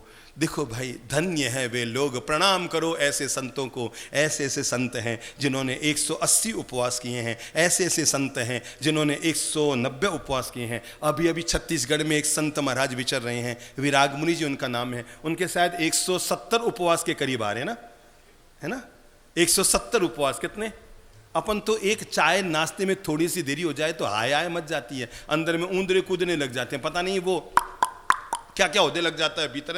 अगर 1 घंटे की देरी हो जाए, कल्पना करो उन महापुरुषों को प्रणाम करो हाथ जोड़कर, जिन्होंने अपने तन मन और शरीर को इतना साध रखा है, जिन्होंने अपने जीवन को इतनी ऊंचाइयां प्रदान कर रखी हैं। अरे कभी आदिनाथ भगवान ने वर्ष भर की तप आराधना की थी, प्रणाम करो उन बहनों को। शायद उदयपुर में भी वर्षी तप की आराधना चल रही है सामूहिक रूप से, पर प्रणाम करो, उन्होंने सतयुग में वर्षी तप किया था। इन कलयुग के भाई बहनों को प्रणाम करो, शरीर माने या न माने पर 1-1 साल तक एकांतर उपवास करके भगवान के तपाराधना की स्मृति अपने मन में लाते हैं। प्रणाम करो उन महान लोगों को जो मासंग। देखो मैं आपको बताऊं, यहीं पर एक महानुभाव आए आज रायपुर से, वो राय सुनिए ना, कहाँ है सुनील जी? हाँ खड़े हो तो है।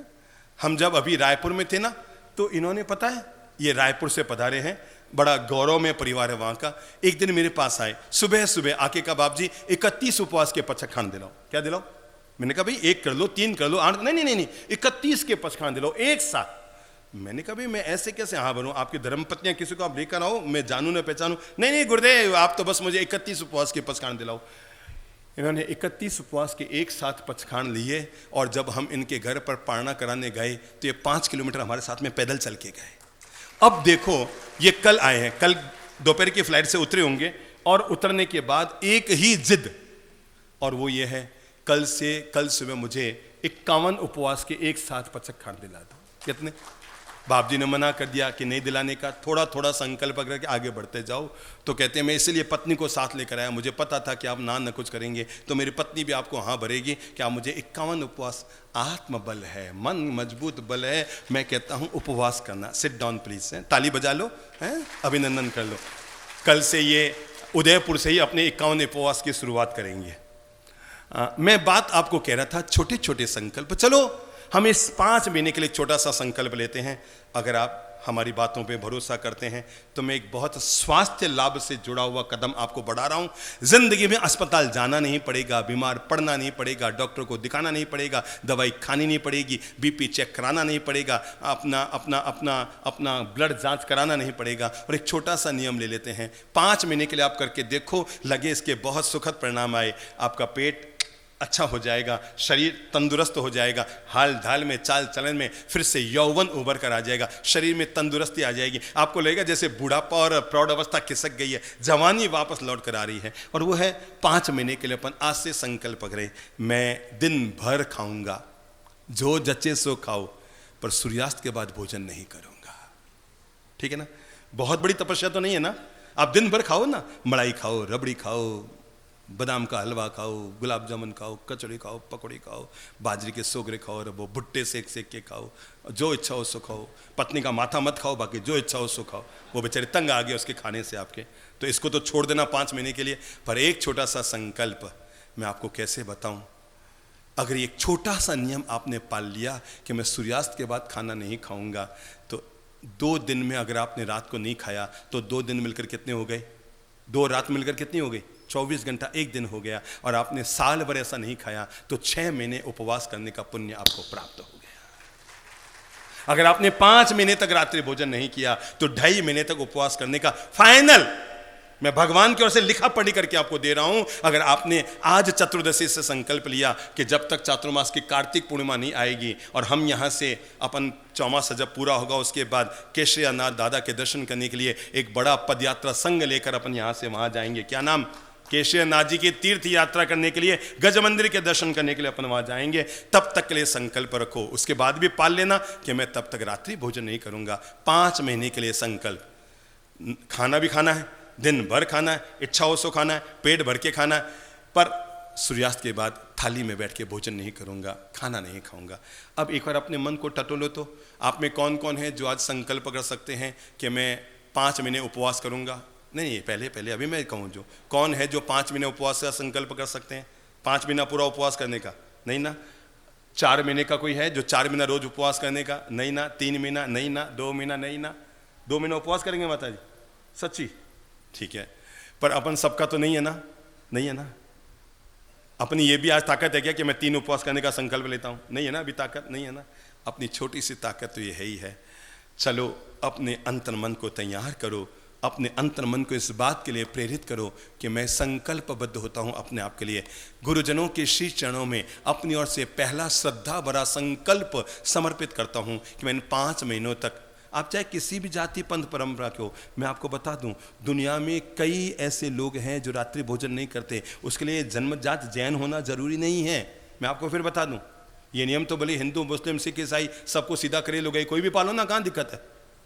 ये नियम तो कोई भी पाल लो, ये तो आपके स्वास्थ्य के लिए नियम है। धर्म तो बहुत बाद में है। आप स्वस्थ शरीर का मालिक बनना चाहते हैं तो इस संकल्प को जीवन में धारण कर लो।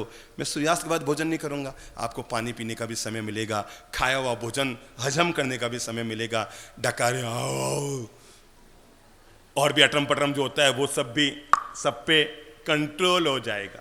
ठीक है ना। कई चीजों पे आपके जो ध्वनियां होती है उन सारी ध्वनियों पर क्या होगा, है कंट्रोल हो जाएगा और स्वस्थ शरीर के मालिक बन जाएंगे। सच्ची कहता हूं, ये गोडे वोडे कमर वमर सारे दर्द अगर 5 महीने में गायब ना हो जाए तो मुझसे कह देना, हल्के और फुल्का हवा में उड़ता हुआ शरीर बन जाएगा। 5 महीने के लिए संकल्प, हम दिन भर खाएंगे पर सूर्यास्त के बाद भोजन नहीं करेंगे। अब हाथ खड़ा करो तो कौन कौन लोग तैयार हो रहे हैं इसके लिए। चलो, जिन्होंने हाथ खड़ा किया वे खुद खड़े हो जाओ, नियम लेते हैं अपन। जिन्होंने हाथ खड़ा किया वो खुद खड़े हो जाओ, शर्म मत खाओ। आप किसी भी जाति पंथ परंपरा के हैं, कोई दिक्कत नहीं। जो बैठे हैं एक बार फिर से टटोल लो कि कब तक खाना है। जो बैठे हैं ना अभी भी, एक बार अपने मन को तैयार कर लो कि कब तक खाना है। चलो, जिन्होंने जो खड़े हुए ना वो आगे आ जाओ, यहाँ प्रांगण में निकलो, कुर्सी से बाहर निकल के आगे आ जाओ। सामूहिक 5 महीने के रात्रि भोजन न करने के पचखान। बहने भी इधर आ जाओ, भाई इधर आ जाओ। जो 5 महीने तक रात्रि भोजन नहीं करने का संकल्प ले रहे हैं, थोड़ा मन जिनका कच्चा हो रहा है वापस तैयार कर लो।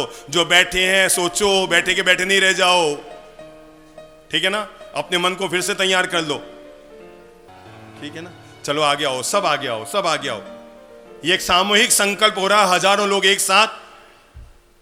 और संकल्प अपन ये ले रहे हैं कि मैं 5 महीने तक क्या नहीं करूंगा, रात्रि भोजन। सूर्यास्त के बाद दिन में जम के खाना भले, मतलब घर में कम पड़े तो हमारे पास आ जाना, कोई कमी नहीं है, पर सूर्यास्त के बाद भोजन नहीं करेंगे। हाथ जोड़ो और आगे आ जाओ। जो लोग अभी भी लाइन में खड़े हैं आगे आ जाओ, आगे आ जाओ। मान हाथ जोड़िए, बोलिए हम संकल्प लेते हैं कि हम चातुर्मास के 5 महीने तक, जोर से बोलिए, रात्रि भोजन नहीं करेंगे। हम संकल्प लेते हैं हम चातुर्मास के 5 महीने तक रात्रि भोजन नहीं करेंगे। अंतिम बार हम संकल्प लेते हैं, जोर से बोल के, हम संकल्प लेते हैं हम चातुर्मास के 5 महीने तक रात्रि भोजन नहीं करेंगे, नहीं करेंगे, नहीं करेंगे। ये हमारा अपने आप से वादा है। हृदय पे हाथ रख के बोलो, ये हमारा अपने आप से। Thank you so much. ताली बजाओ इन सब लोगों के लिए। हाथ जोड़ो, पचखांड दिला रहा हूं। हाथ जोड़ो, पचखांड। चातुर्मास के 5 महीने रात्रि भोजन न करने का धारणा पचकई अणथना बोगणं सहस्रागणं महत्रगणं सव समाहि वत्यागणं वो सिरई। Thank you, thank you, thank you, thank you, thank you so much. आप लोगों ने ऐसा करके हमारा दिल जीत लिया।